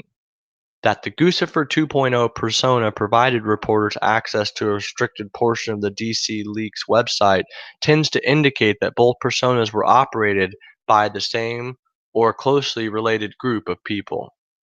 The GRU continued its release efforts through Guccifer 2.0 into August 2016. For example, on August 15, 2016, the Guccifer 2.0 persona sent a candidate for the U.S. Congress documents related to the candidate's opponent. On August 22, 2016, the Guccifer 2.0 persona transferred approximately 2.5 gigabytes to Florida-related data stolen from the DCC to a U.S. blogger covering Florida politics. On August 26, 2016, the Guccifer 2.0 persona sent U.S. reporter documents stolen from the DCCC pertaining to the Black Lives Matter movement. In this small subsection, we have the releases of the documents on the Guccifer 2.0 blog occurred on June 15th, June 20th, June 21st, July 6th, July 14th, August 12th, August 15th, August 21st, August 31st, September 15th, September 23rd, October 4th, and October 18th, all in 2016. So the next portion is saying on 6/27/16, an email from Guccifer20 at AOL.fr to a redaction for personal privacy, subject, leaked emails, and then an investigative technique redaction. 6/27/16, email Guccifer20 at AOL.fr to redacted for personal privacy, same subject, same investigative technique redaction. See also the 6/27 one, which then just basically repeats the same sentence from before. Before sending the reporter the link and password to the closed DC Leaks website, in an apparent effort to deflect attention from the fact that the DC Leaks and Guccifer 2.0 were operated by the same organization, the Guccifer 2.0 persona sent the reporter an email stating that DC Leaks was a WikiLeaks subproject and that the Guccifer 2.0 had asked DC Leaks to release the leaked emails with closed access to give reporters a preview of them. And the next three are the NECA show incident. Again, we're going to get right into a redacted portion. The GRU was also in contact with Guccifer 2.0 persona, and this one is for harm to an ongoing matter. There's a small redaction. It looks like a person or another maybe alternative hacker alias. A former, actually, no, it says that it was a former Trump campaign member. So a former campaign member was somehow contacted through the Guccifer 2.0 persona is the most I can glean out of that. In early August 2016, redaction for a harm to an ongoing matter, Twitter's suspension of the Guccifer 2.0 Twitter account. After it was reinstated, GRU officers posting as Guccifer 2.0 wrote another redaction for on the harm to an ongoing matter. It looks like one word. Via private message. Thank you for writing back. Did you find anything interesting in the docs I posted? On August 17, 2016, the GRU added, please tell me if I can help you anyhow. It would be a great pleasure to me. On September 9, 2016, the GRU, again posing as Guccifer 2.0, referred to a stolen DCC document posted online and asked, redacted for an ongoing matter, harm to the ongoing matter. What do you think of the info and the turnout model for the Democrats' entire presidential campaign? Another redaction responded, pretty standard. The investigation did not identify evidence of other communications between the redacted person, the harm of the ongoing matter, and Guccifer 2.0. Now we're getting into the Julian Assange, the WikiLeaks, the use of WikiLeaks for the dumping of the Russian hack. If you're just stopping in, thanks for coming in. Please hit the like. Please consider sharing it. I'm just here to read you the significant portions of the Mueller report. That way, it's not just talking head, not just complete speculation or opinion. I'm not trying to spin a political bias. I'm trying to give you the information. So if you appreciate that, give it a thumbs up.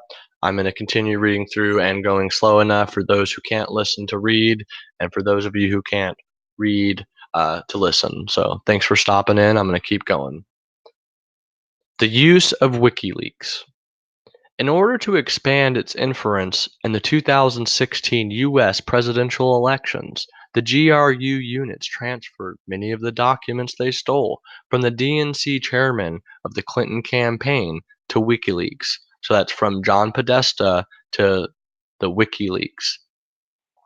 GRU officers use both the DC Leaks and Guccifer 2.0 personas to communicate with WikiLeaks through Twitter private messages and through encrypted channels, including possibly through WikiLeaks' private communication system. A. WikiLeaks expressed opposition toward the Clinton campaign. WikiLeaks, and particularly its founder, Julian Assange, privately expressed opposition to the Clinton well before the first release of stolen documents.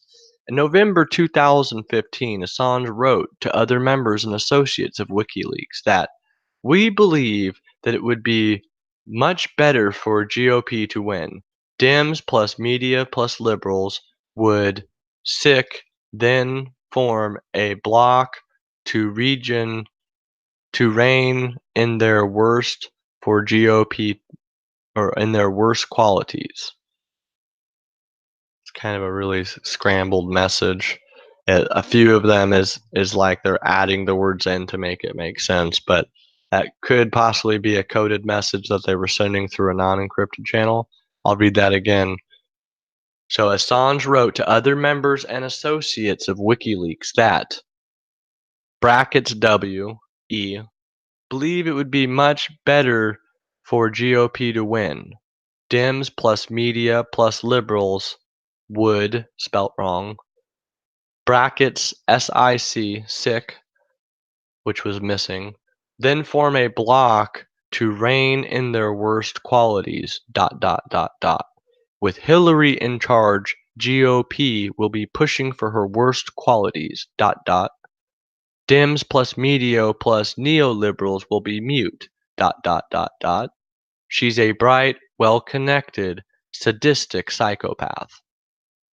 In March 2016, WikiLeaks realized a searchable archive of approximately 30,000 Clinton emails that had been obtained through FIO for the Freedom of Information Act litigation. I know that some of those efforts were done by the Judicial Watch. Just a shout out to them real quick. While designing the archive, one WikiLeaks member explained the reason for building the archive to another associate. So we have a few sub-indices, I guess, that the harm to an ongoing matter, harm to an ongoing matter. The next one's relating to Assange. It's talking about the Twitter group chat, the group ID chat. Outlets at WikiLeaks et al. Assange also wrote, GOP will generate a lot of opposition, including through dumb moves. Hillary will do the same thing, but co-opt the liberal opposition and the GOP opposition. Hence, Hillary has greater freedom to start wars than the GOP and has the will to do so. WikiLeaks Hillary Clinton email archive available at https://wikileaks.org/clinton-emails/. If you haven't seen the email archive, it is very user friendly. You can search through it, and instead of listening to what other people have to say about it, I highly suggest that you go and do it for yourself. We want this repository to become the place to search for background on Hillary's plotting at the State Department during 2009 to 2013. Firstly, because it's useful and will annoy Hillary. But secondly, because we want to be seen to be a resource player in the US election, because EIT bracket sick unbracket may in bracket courage people to send us even more important leaks. WikiLeaks' first contact with Guccifer 2.0 and DC leaks. Shortly after the GRU's first release of stolen documents through DCleaks.com in June 2016, GRU officers also used the DC Leaks persona to contact WikiLeaks about possible coordination in the future release of stolen emails. On June 14, 2016, DC Leaks _ sent a direct message to @WikiLeaks noting, you announced your organization was preparing to publish more Hillary's emails. We are ready to support you. We have some sensitive information too, in particular her financial documents. Let's do it together. What do you think about publishing our info at the same moment? Thank you. Then we have a redacted portion that says investigative technique. Around the same time, WikiLeaks initiated communications with the GRU persona Guccifer 2.0, shortly after it was used to release documents stolen from the DNC on June 22, 2016, 7 days after Guccifer 2.0 first releases of the stolen DNC documents. WikiLeaks used Twitter's direct message function to contact the Guccifer 2.0 Twitter account and suggest Guccifer 2.0 send any new material stolen from the DNC, which is in brackets, which means it wasn't included, here for us to review, and it will have a much higher impact than what you're doing.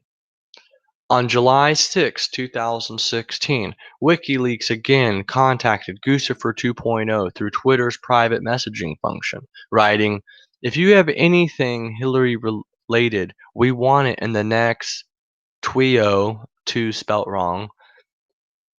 We have parentheses sick again, brackets sick again, which wasn't in there. Days before, again, another sick. Because of the DNC approaching, and she will solidify Bernie supporters behind her after. The Guccifer 2.0 persona responded, okay, I see.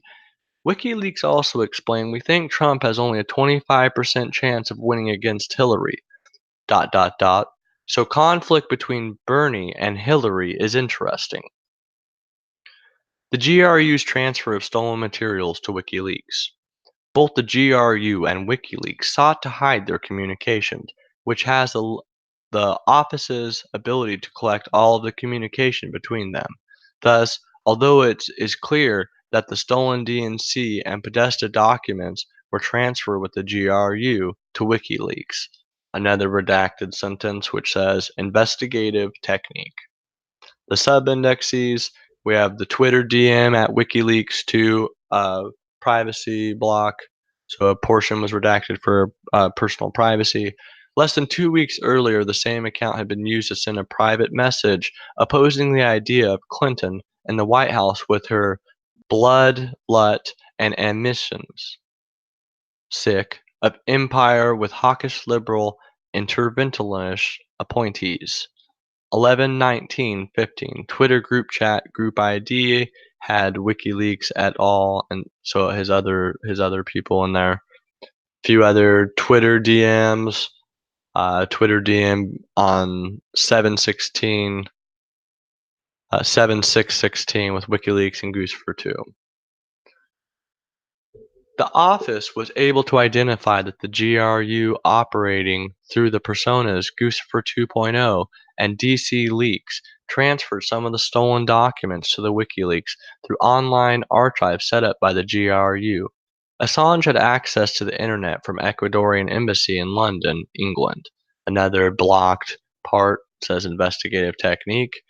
I think it's important to pause for a moment and note that because of the Ecuadorian embassy receiving a very large amount of money from the IMF, soon Julian Assange's asylum status was revoked, and a few days ago, as you all know, he was arrested. The process of extradition is still underway. So to continue on after this redacted portion, on July 14th, 2016, GRU officers used a Guccifer 2.0 email account to send WikiLeaks an email bearing the subject Big Archive and the message A New Attempt. The email contained an encrypted attachment with the same wcdnc link1.txt.gpg. Using the Guccifer 2.0 Twitter account, GRU officers at WikiLeaks an encrypted file and instructions on how to open it. On July 18th, 2016, WikiLeaks confirmed a direct message to the Guccifer 2.0 account. It had the 1 gigabyte or so archive and would make a release of the stolen documents this week. On July 22nd, 2016, WikiLeaks released over 20,000 emails and other documents stolen from the DNC computer networks. The Democratic National Convention began 3 days later. Similar communications occurred between WikiLeaks and the GRU-operated persona DC Leaks. On September 15, 2016, at DC Leaks wrote to at WikiLeaks, "Hi there, I'm from DC Leaks. How could we discuss some submission-related issues? I'm trying to reach out to you via your secured chat, but getting no response. I've got something that might interest you. You won't be disappointed, I promise." The WikiLeaks account responded, "Hi there," without further elaboration. The DC Leaks _ account did not respond immediately. The same day, the Twitter account at Guccifer _2 sent at DNC Leaks _ a direct message, which is the first known contact between the personas. During subsequent communications, a redacted portion in the footnote, investigative technique. This is not the GRU's first attempt to be transferring data to WikiLeaks. On June 29, 2016, the GRU used a Guccifer 2.0 email account to send a large encrypted file to a WikiLeaks email account. 6/29/16 email guccifer2@gmail.com. Actually, it says guccifer2@mail.com. A small portion redacted for investigative technique. The email appears to have been undelivered. So then we have a few more things about the Twitter, the DNC archive, the DNC email archive, WikiLeaks, July 22nd, 2016, is available at https://wikileaks.org/dnc-emails. Gonna have to go check out that server as well. So the Guccifer 2.0 persona informed DC Leaks and WikiLeaks that it was trying to contact DC Leaks and arrange for a way to speak through encrypted emails. An analysis of the metadata collected on the WikiLeaks site revealed that the stolen Podesta emails show a creation date of September 9th, 2016, based on information about Assange's computer and its possible operating system. This day may be when the GRU staged the stolen Podesta emails for transfer to WikiLeaks, as the GRU had previously done in 2016 for the DNC emails. The WikiLeaks site also released the PDFs and other documents taken from the Podesta email that were attachments to emails on his account. These documents had a creation date October 2nd, 2016, which appears to be the date the attachments were separately staged by WikiLeaks on its site. Beginning on September 20th, 2016, WikiLeaks and DNC Leaks resumed communications in a brief exchange. On September 22nd, 2016, a DC Leaks email account, dcleaksproject@gmail.com, sent an email to the WikiLeaks account with the subject "Submission" and the message "Hi" from DC Leaks. The email obtained a PGP encrypted message with the film name wiki_mail.text.gpg. Investigative technique. The email, however, bears a number of similarities with the July 14, 2016 email in which the GRU officers and Guccifer 2.0 persona to give WikiLeaks access to the archive of DNC files. The email, however, bears a persona to give WikiLeaks access to the archive of DNC files, and on September 22nd, 2016, the same day of DC Leaks' email to WikiLeaks, the Twitter account @DNC Leaks sent a single message to @WikiLeaks with a string of characters. Another portion redacted says investigative technique. The office cannot rule out the stolen documents were transferred to WikiLeaks through intermediaries who visited during the summer of 2016. For example, public reporting identified Andrew Mueller as a WikiLeaks associate who may have assisted with the transfer of these stolen documents to WikiLeaks. Investigative technique redaction. I'm going to go ahead and pause this here for a moment so you guys can read these footnotes yourself.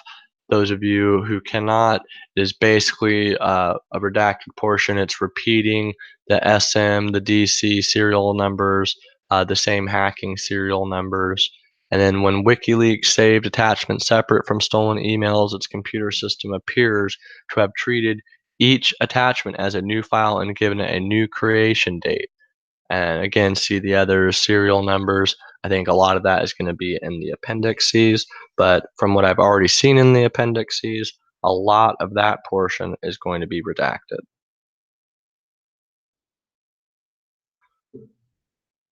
Give me one moment before we continue. And for those of you stopping in, I really appreciate it. It's not only are you guys able to see exactly what's in the report here and hear it, I'm trying to add as little of my own bias or anything until afterwards. That way you guys get the full ungarbled version.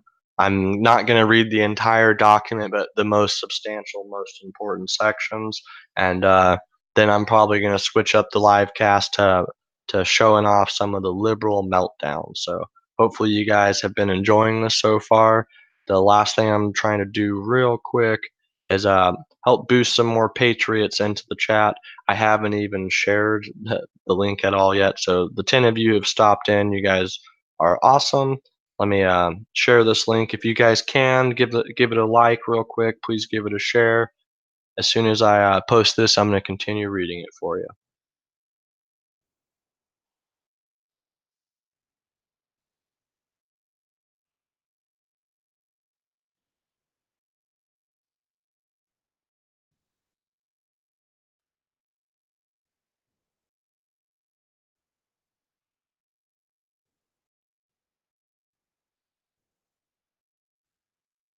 Okay, and if you guys haven't been to the Facebook or the triggerednewscast.com or the Twitter account, I'm trying to get this shared in a few of the Facebook and Twitter chats real fast.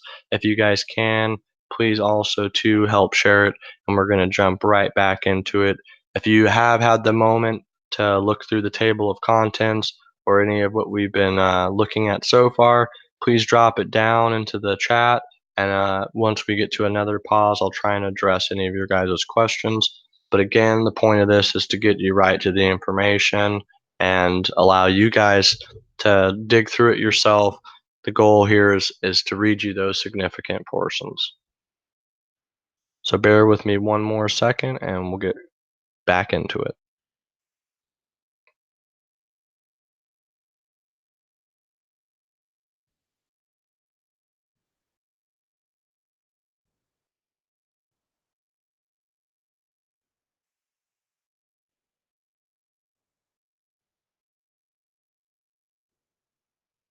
Okay, I think we're just about ready. Just gonna pull up that live chat one more time in case you guys ask a question, and let's get going. So, another redacted portion, investigative technique. On October 7th, 2016, WikiLeaks released the first email stolen from the Podesta email account. In total, WikiLeaks released 33 tranches of stolen emails between October 7th, 2016 and November 7th, 2016. The releases included private speeches given by Clinton, internal communications between Podesta and other high-ranking members and the Clinton campaign, and correspondence related to the Clinton Foundation. In total, WikiLeaks released over 50,000 documents stolen from Podesta's personal email account. The last in-time email released was from Podesta's account was dated March 21st, 2016, 2 days after Podesta received a spearphishing email sent by the GRU. So again, I think that this is getting to be a little bit extraneous. Uh, Nothing new dropping there. The additional GRU cyber operations. So the Democrat linked victims. All right. Let's give this a little look. Thanks for stopping in, Patty Blythe. Looks like some of the chat has just refreshed a little bit. Thanks for coming in, Dave, Debbie, Anna. Really appreciate you guys stopping in. Sorry if there's been a little bit of buffering issue. Uh, Obviously, the whole internet as a whole is going kind of wild today. So let me keep jumping into this. Summer and fall 2016 operations targeting Democrat-linked victims. On July 27, 2016, Unit 26165 targeted email accounts connected to candidate Clinton's personal office. We have a personal privacy redaction. Earlier that day, candidate Trump made public statements that included the following: Russia, if you're listening, I hope you're able to find the 30,000 emails that are missing. I think you will probably be rewarded mightily by our press. The 30,000 emails were apparently a reference to emails described in media accounts as having been stored on a personal server that candidate Clinton had used while serving as Secretary of State. Now, it's important to note right here that earlier in the very beginning of the Mueller report, as I was reading for you, the Secretary of State, Hillary Clinton, the email investigation is not over. There was a substantial 3 sentences that were blocked out relating that the Clinton email investigation was still ongoing and open, and for harm to an ongoing process was redacted. Within approximately 5 hours of Trump's statement, the GRU officers targeted for the first time Clinton's personal office. After candidate Trump's remarks, Unit 26165 created and sent malicious links targeting 15 email accounts at the domain. We have another privacy redaction, including an email account belonging to Clinton Aid. Privacy redaction. The investigation did not find evidence of earlier attempts by the GRU to compromise accounts hosted on this domain. It is unclear how the GRU was able to identify these email accounts, which were not public.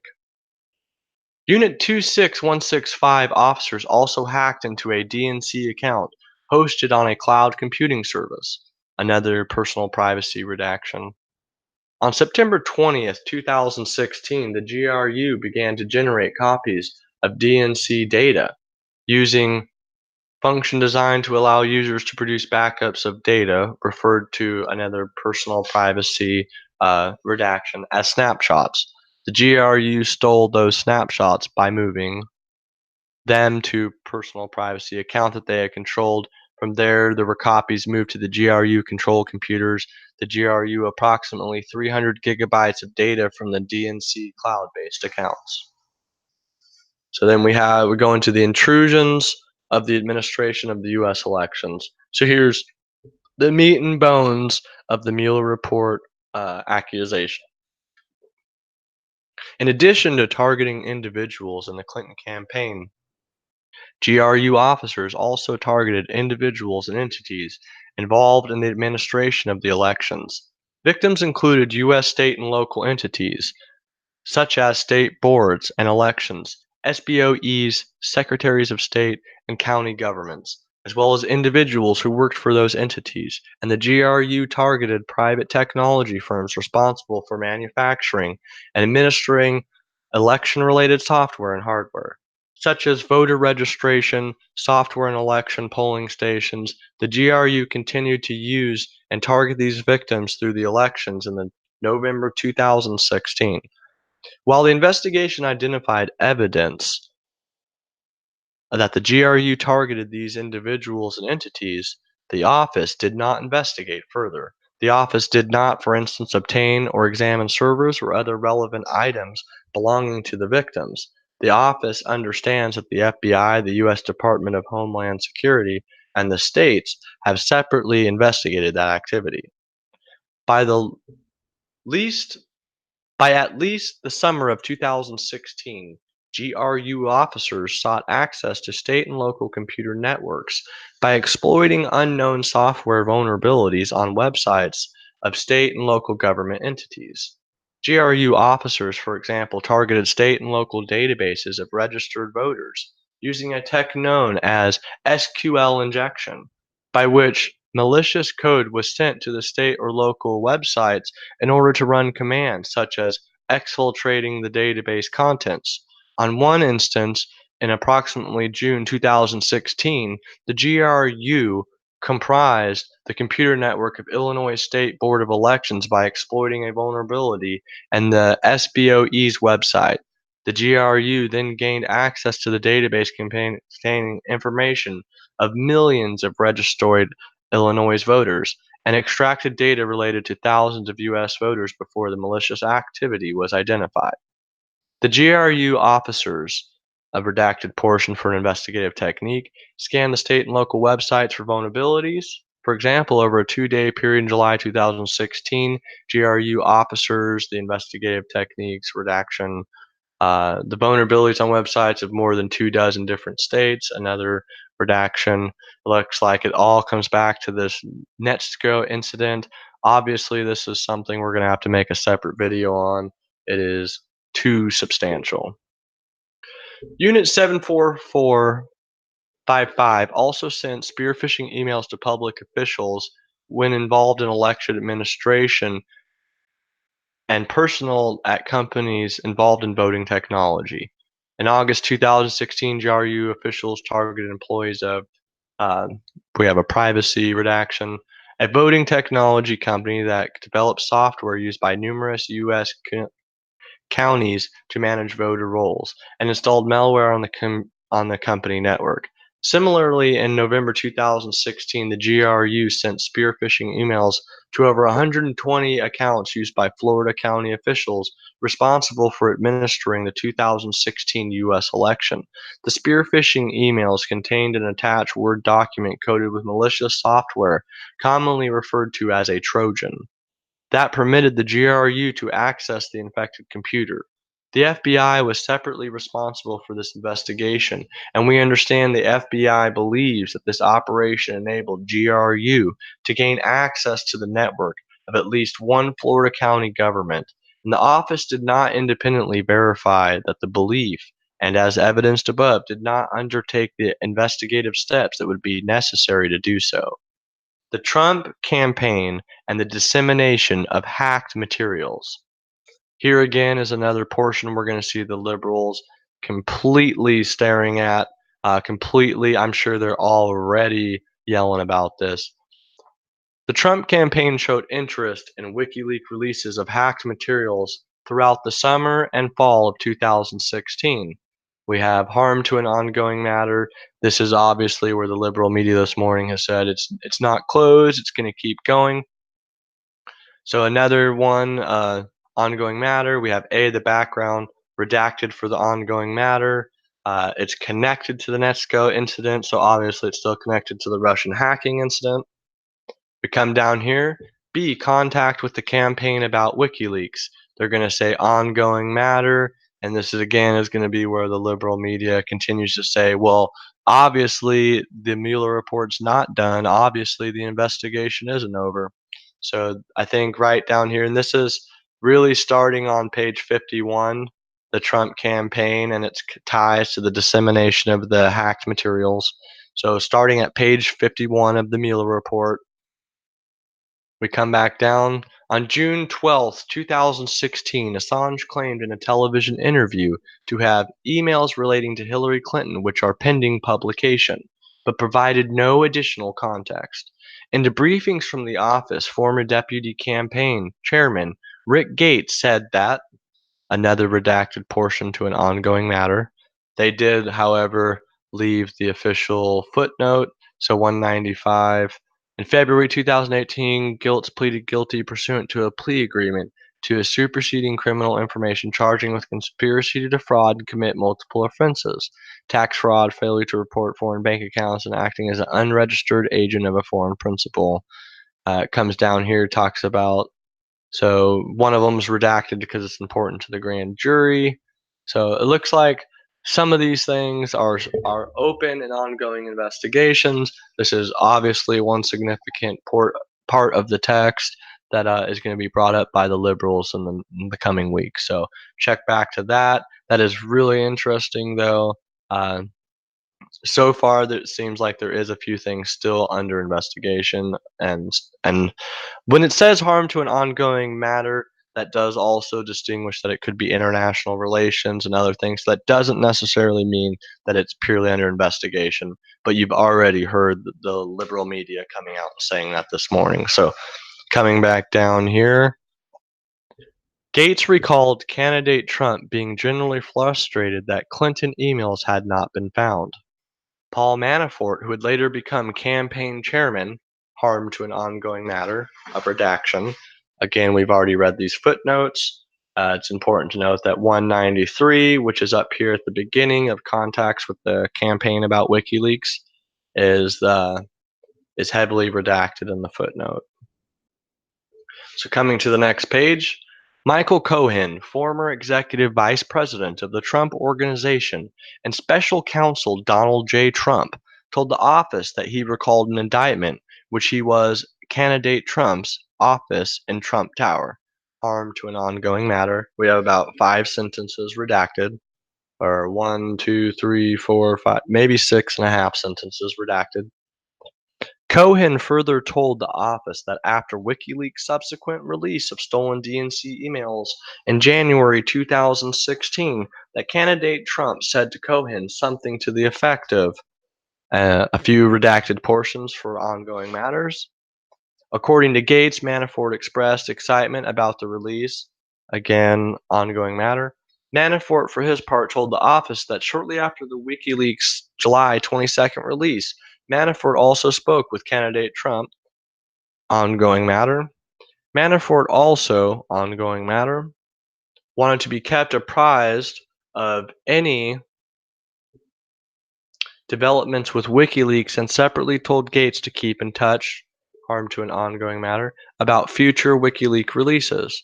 Literally, the entire footnotes of the last page for 53 are redacted for that ongoing matter, except relating that it's Gates and Cohen. So we have Cohen on 9/18/18, probably one of the times he perjured himself, and then we also have Gates 10/25/18. So, according to Gates, by late summer of 2016, the Trump campaign was planning a press strategy, a communications campaign, and a messaging based on the possible release of Clinton emails by WikiLeaks. We have another 2.5 sentences, 2 or so redacted for the ongoing matter. While Trump and Gates were driving to LaGuardia Airport, a small redacted to the ongoing matter.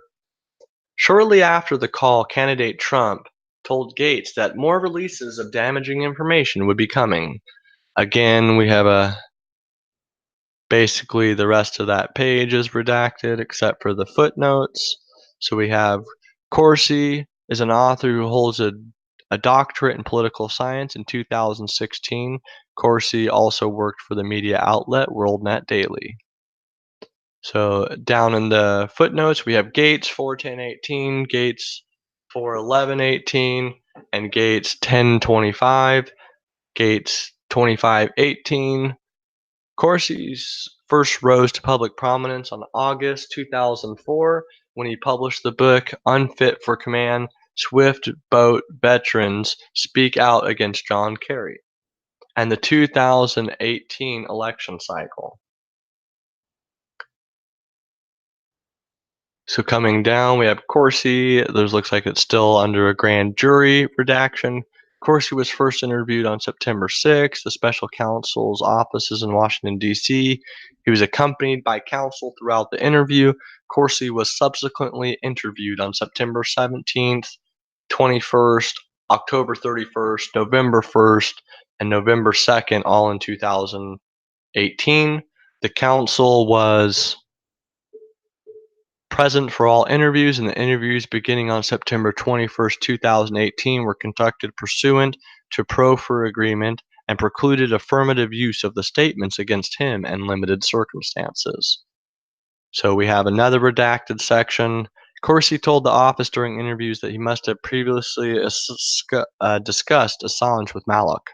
Another 2.5 sentences redacted for harm to an ongoing matter, and 2 sentences redacted for a grand jury. According to Malloch, Corsi also asked him to put Corsi in touch with Assange, whom Corsi wished to interview.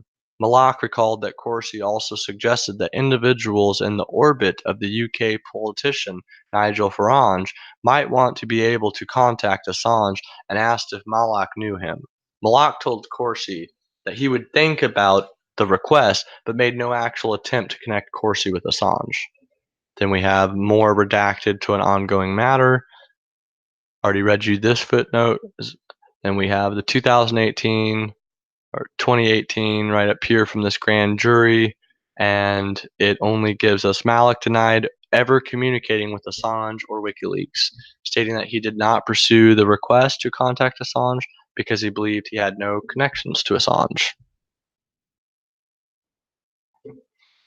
Malloch stated to investigators that beginning in or about August 2016 that he and Corsi had multiple FaceTime discussions about WikiLeaks, a small portion retracted, harm to an ongoing matter.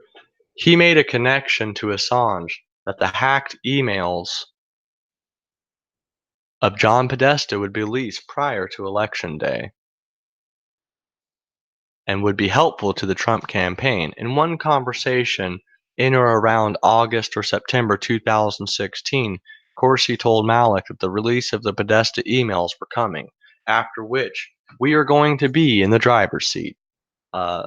Another significant portion blocked out for harm to an ongoing matter. Again, this specifically is on page 56. It started on 53, but now we have the next 2 solid pages are redacted for the ongoing matter. It's hard to even speculate what that is, but it probably has something to do with John Podesta, Malloch, and the campaign, as well as the Podesta emails, because everything is connected after that. So it looks like most likely they know Podesta's going down. There's probably some DNC, Debbie Wasserman Schultz corruption going on right here in this passage. That'll be real interesting because the liberals are definitely going to spin that as proof of Trump. But I have been saying this for quite a while. My theory is that the Clinton email investigation is going to be reopened. So WikiLeaks October 7th, 2016 release of the stolen Podesta emails. So 4 days after the Assange press conference, redacted for ongoing matter, the Washington Post established the Access Hollywood video that captured comments by candidate Trump some years earlier that was expected to adversely affect the campaign. With less than an hour after the video's publication, WikiLeaks released the first set of emails stolen by the GRU in the form of the account of the Clinton campaign chairman, John Podesta. So again, another significant portion that's been redacted. Likely, yeah, I agree with you, Profane. I think Podesta needs to be thrown in a hole. is a creepy man to say the least. You can ignore all the stuff in the emails. You can just look at the actual legal lawsuit he's filing for sending underage girls pictures of his last name. So, again, skipping past this redacted section, Corsi said that because we had no direct means of communicating with WikiLeaks, he told members of the news site WND, that was that World News Daily, who were participating in the conference call with him that day to reach Assange immediately. Corsi claimed that the pressure was enormous and recalled telling the conference call that the Access Hollywood tape was coming. Corsi stated that he was convinced that the efforts had caused WikiLeaks to release the emails when they did.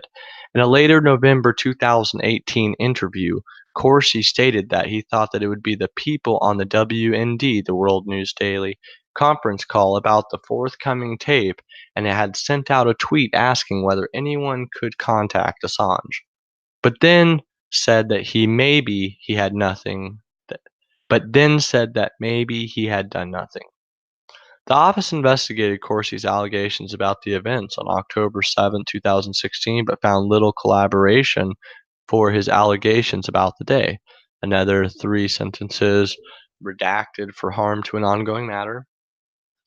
However, the phone records themselves did not indicate the conversation with any of the reporters who broke the Access Hollywood story, and the office has not otherwise been able to identify the substance of the conversation. However, the office was not identified any conference call participant or anyone who spoke to Corsi that day, who says that they received non-public information about the tape from Corsi or acknowledge having contacted a member of WikiLeaks on October 7, 2016, after the conversation with Corsi. So now we're going to get into the Donald Trump Jr. interaction with the WikiLeaks. Donald Trump Jr. had direct electronic communications with WikiLeaks during the campaign period. On September 20th, 2016, an individual named Josh Fishbane sent WikiLeaks their password for an unlaunched website focused on Trump's unprecedented and dangerous ties to Russia, PutinTrump.org. WikiLeaks publicly tweeted, "Let's bomb Iraq. Progress for America pact to launch PutinTrump.org at 9:30. Oops, password is PutinTrump, PutinTrump.org." Several hours later, WikiLeaks sent a Twitter direct message to Donald Trump Jr. A PAC-run anti-Trump site, PutinTrump.org, is about to launch. The PAC is recycled pro-Iraq war PAC, and we have guessed the password. It is PutinTrump. See about for who is behind it. Any comments? Several hours later, Trump Jr. emailed a variety of senior campaign staff. "Guys, I got a weird Twitter DM from WikiLeaks.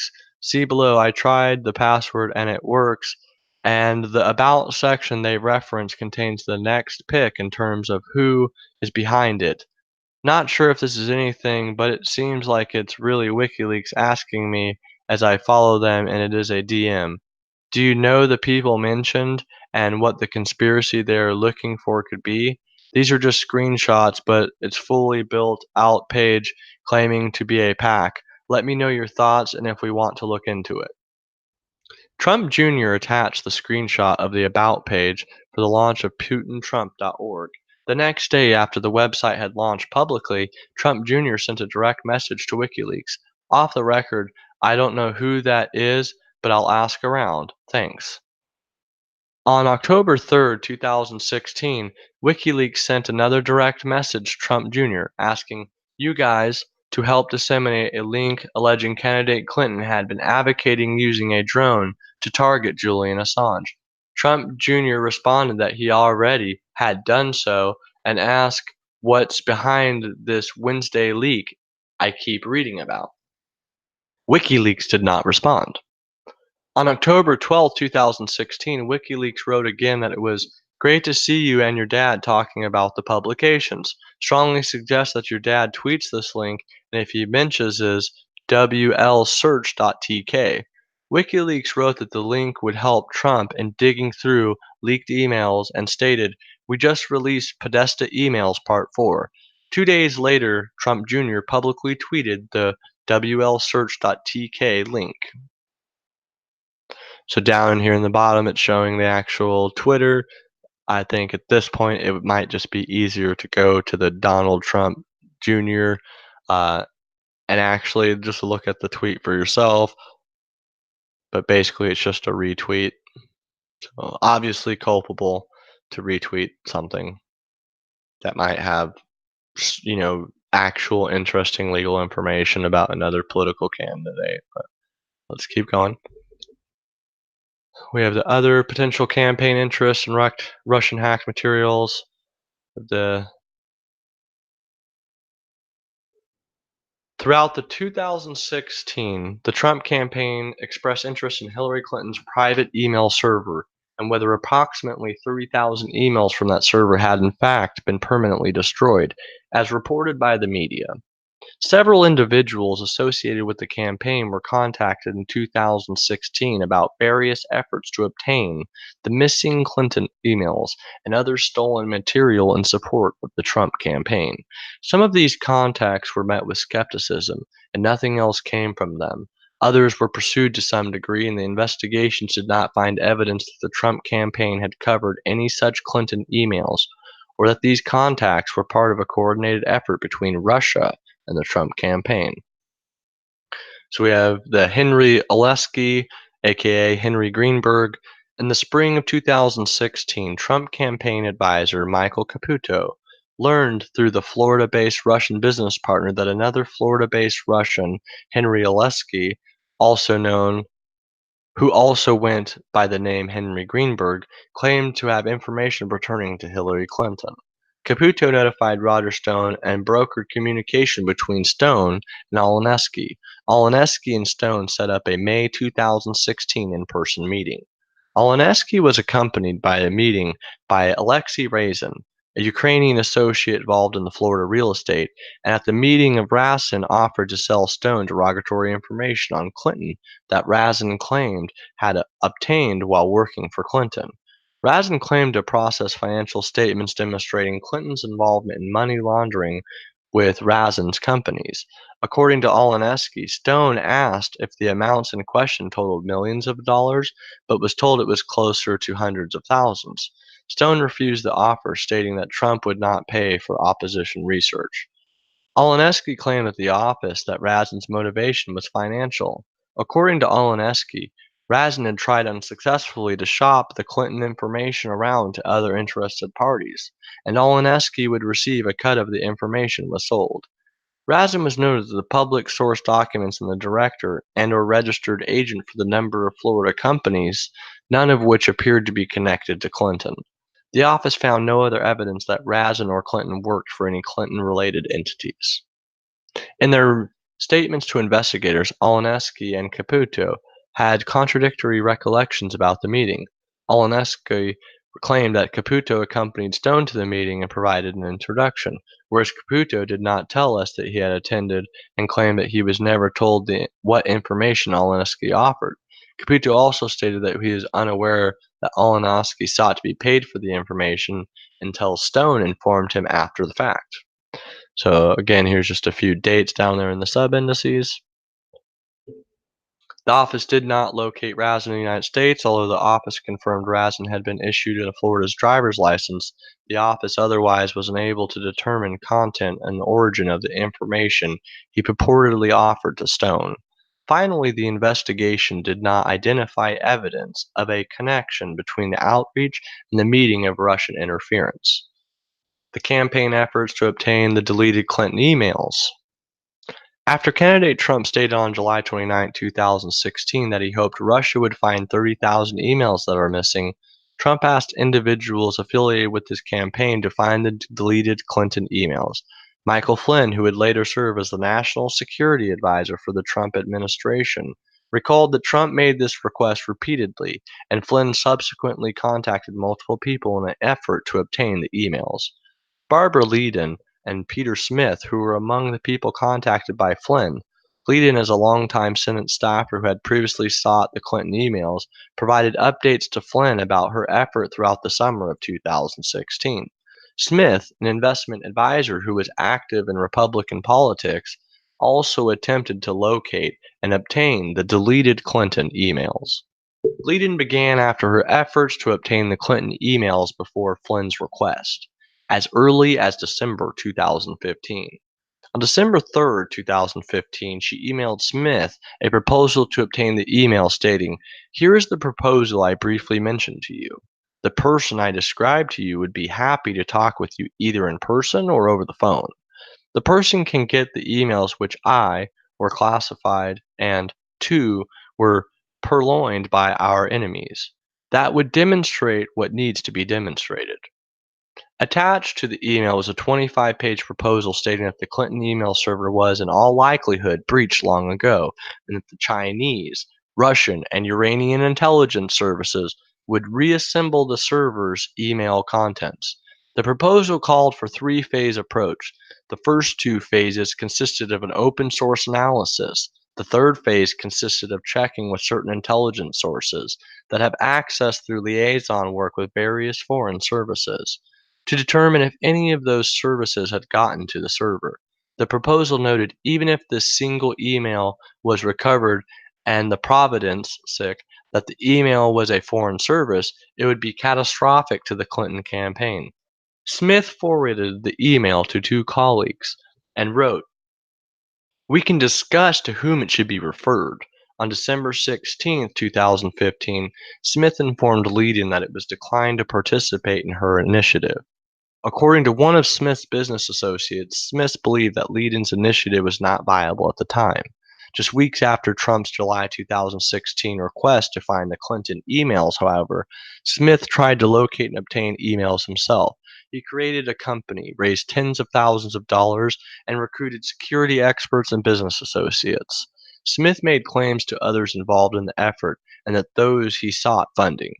It was in contact with hackers with ties and affiliations to Russia who had access to the emails, and that his efforts were coordinated with the Trump campaign. On August 28, 2016, Smith sent an email from an encrypted account with the subject Secretary Clinton's unsecured private email server, and an undisclosed list of recipients, including campaign co chairman Sam Clovis. The email stated that Smith was just finishing 2 days of sensitive meetings here in DC with involved groups to poke and probe on the above. It is clear that the Clinton home based unprotected server was hacked with ease by both state related players and private mercenary parties with varying interests are circling to release ahead of the election. On September 2nd, 2016, Smith directed a business associate to establish KLS Research LLC in furtherance of his search for the deleted Clinton emails. The purpose of the KLS research was to manage the funds Smith raised in support of his initiative. KLS Research received over $30,000 during the presidential campaign, although she represented that she'd raised even more money. Smith recruited multiple people for his initiative, including security experts for and authentic emails. In early September 2016, as part of his recruitment fundraising effort, Smith circulated a document stating that his initiatives was in coordination with the Trump campaign, to the extent permitted as the Independent Expenditure Organization. The document listed several individuals affiliated with the Trump campaign, including Flynn, Clovis, Bannon, and Kellyanne Conway. The investigation established the Smith the investigation established that Smith communication with at least Flynn and Clovis and about his search for the deleted Clinton emails, but the office did not identify evidence that any of the listed individuals initiated or directed Smith's efforts. In September 2016, Smith and Leading got back in touch with each other about their respective efforts. Leading wrote to Smith, wondering if you have some more detailed reports or memos or other data you could share because we have come a long way in our efforts since we have last visited. We could we would need as much technical discussion as possible so we could marry it against the new data that we have found and then could share it back to you. Your eyes only. Wow. So it looks like we've really dug into a nothing burger, everyone.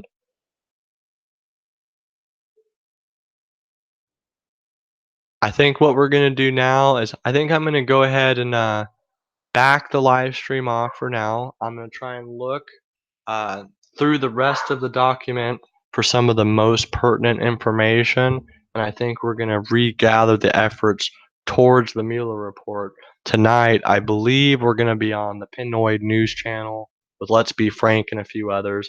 I am gonna work on a quick content piece just to highlight the most important things to show it in a more appealing, more shareable way for you guys. And I think we're going to be back up to make fun of some of the liberals here in a few hours. So thank you guys for stopping in. I hope that first off, some of this information has been pretty valuable for you. And again, I'm gonna go ahead and comb through the rest of it and find some of the other very pertinent information, like the fact that Hillary Clinton's email investigation is still ongoing. Obviously, at this time, not only does the Steele dossier, which I posted in a video yesterday, and this Mueller report seem to strongly indicate that Hillary Clinton's campaign staff is going to try and use the defense that while she ran and won the public popular vote, that her campaign was ultimately a failure, not because of Hillary Clinton's fault, but because of the Russian hacking, and the collusion. And obviously, she's going to claim that Trump has been a terrible president, that his obstruction of justice and some of these things are what caused her to lose the race. So I think again, she has publicly said she's waiting for the Mueller report to be released. Obviously, it's out today, so hopefully we're going to hear from the Wicked Witch of the West soon. And again, I'm going to jump back in to more of this Mueller report and bring you guys the most pertinent stuff here in a tiny bit. So thanks for stopping in. Uh, Truly, truly appreciate you guys. I hope that some of that information was very valuable. We'll see you again here in just an hour or so. This is the Triggered Newscast.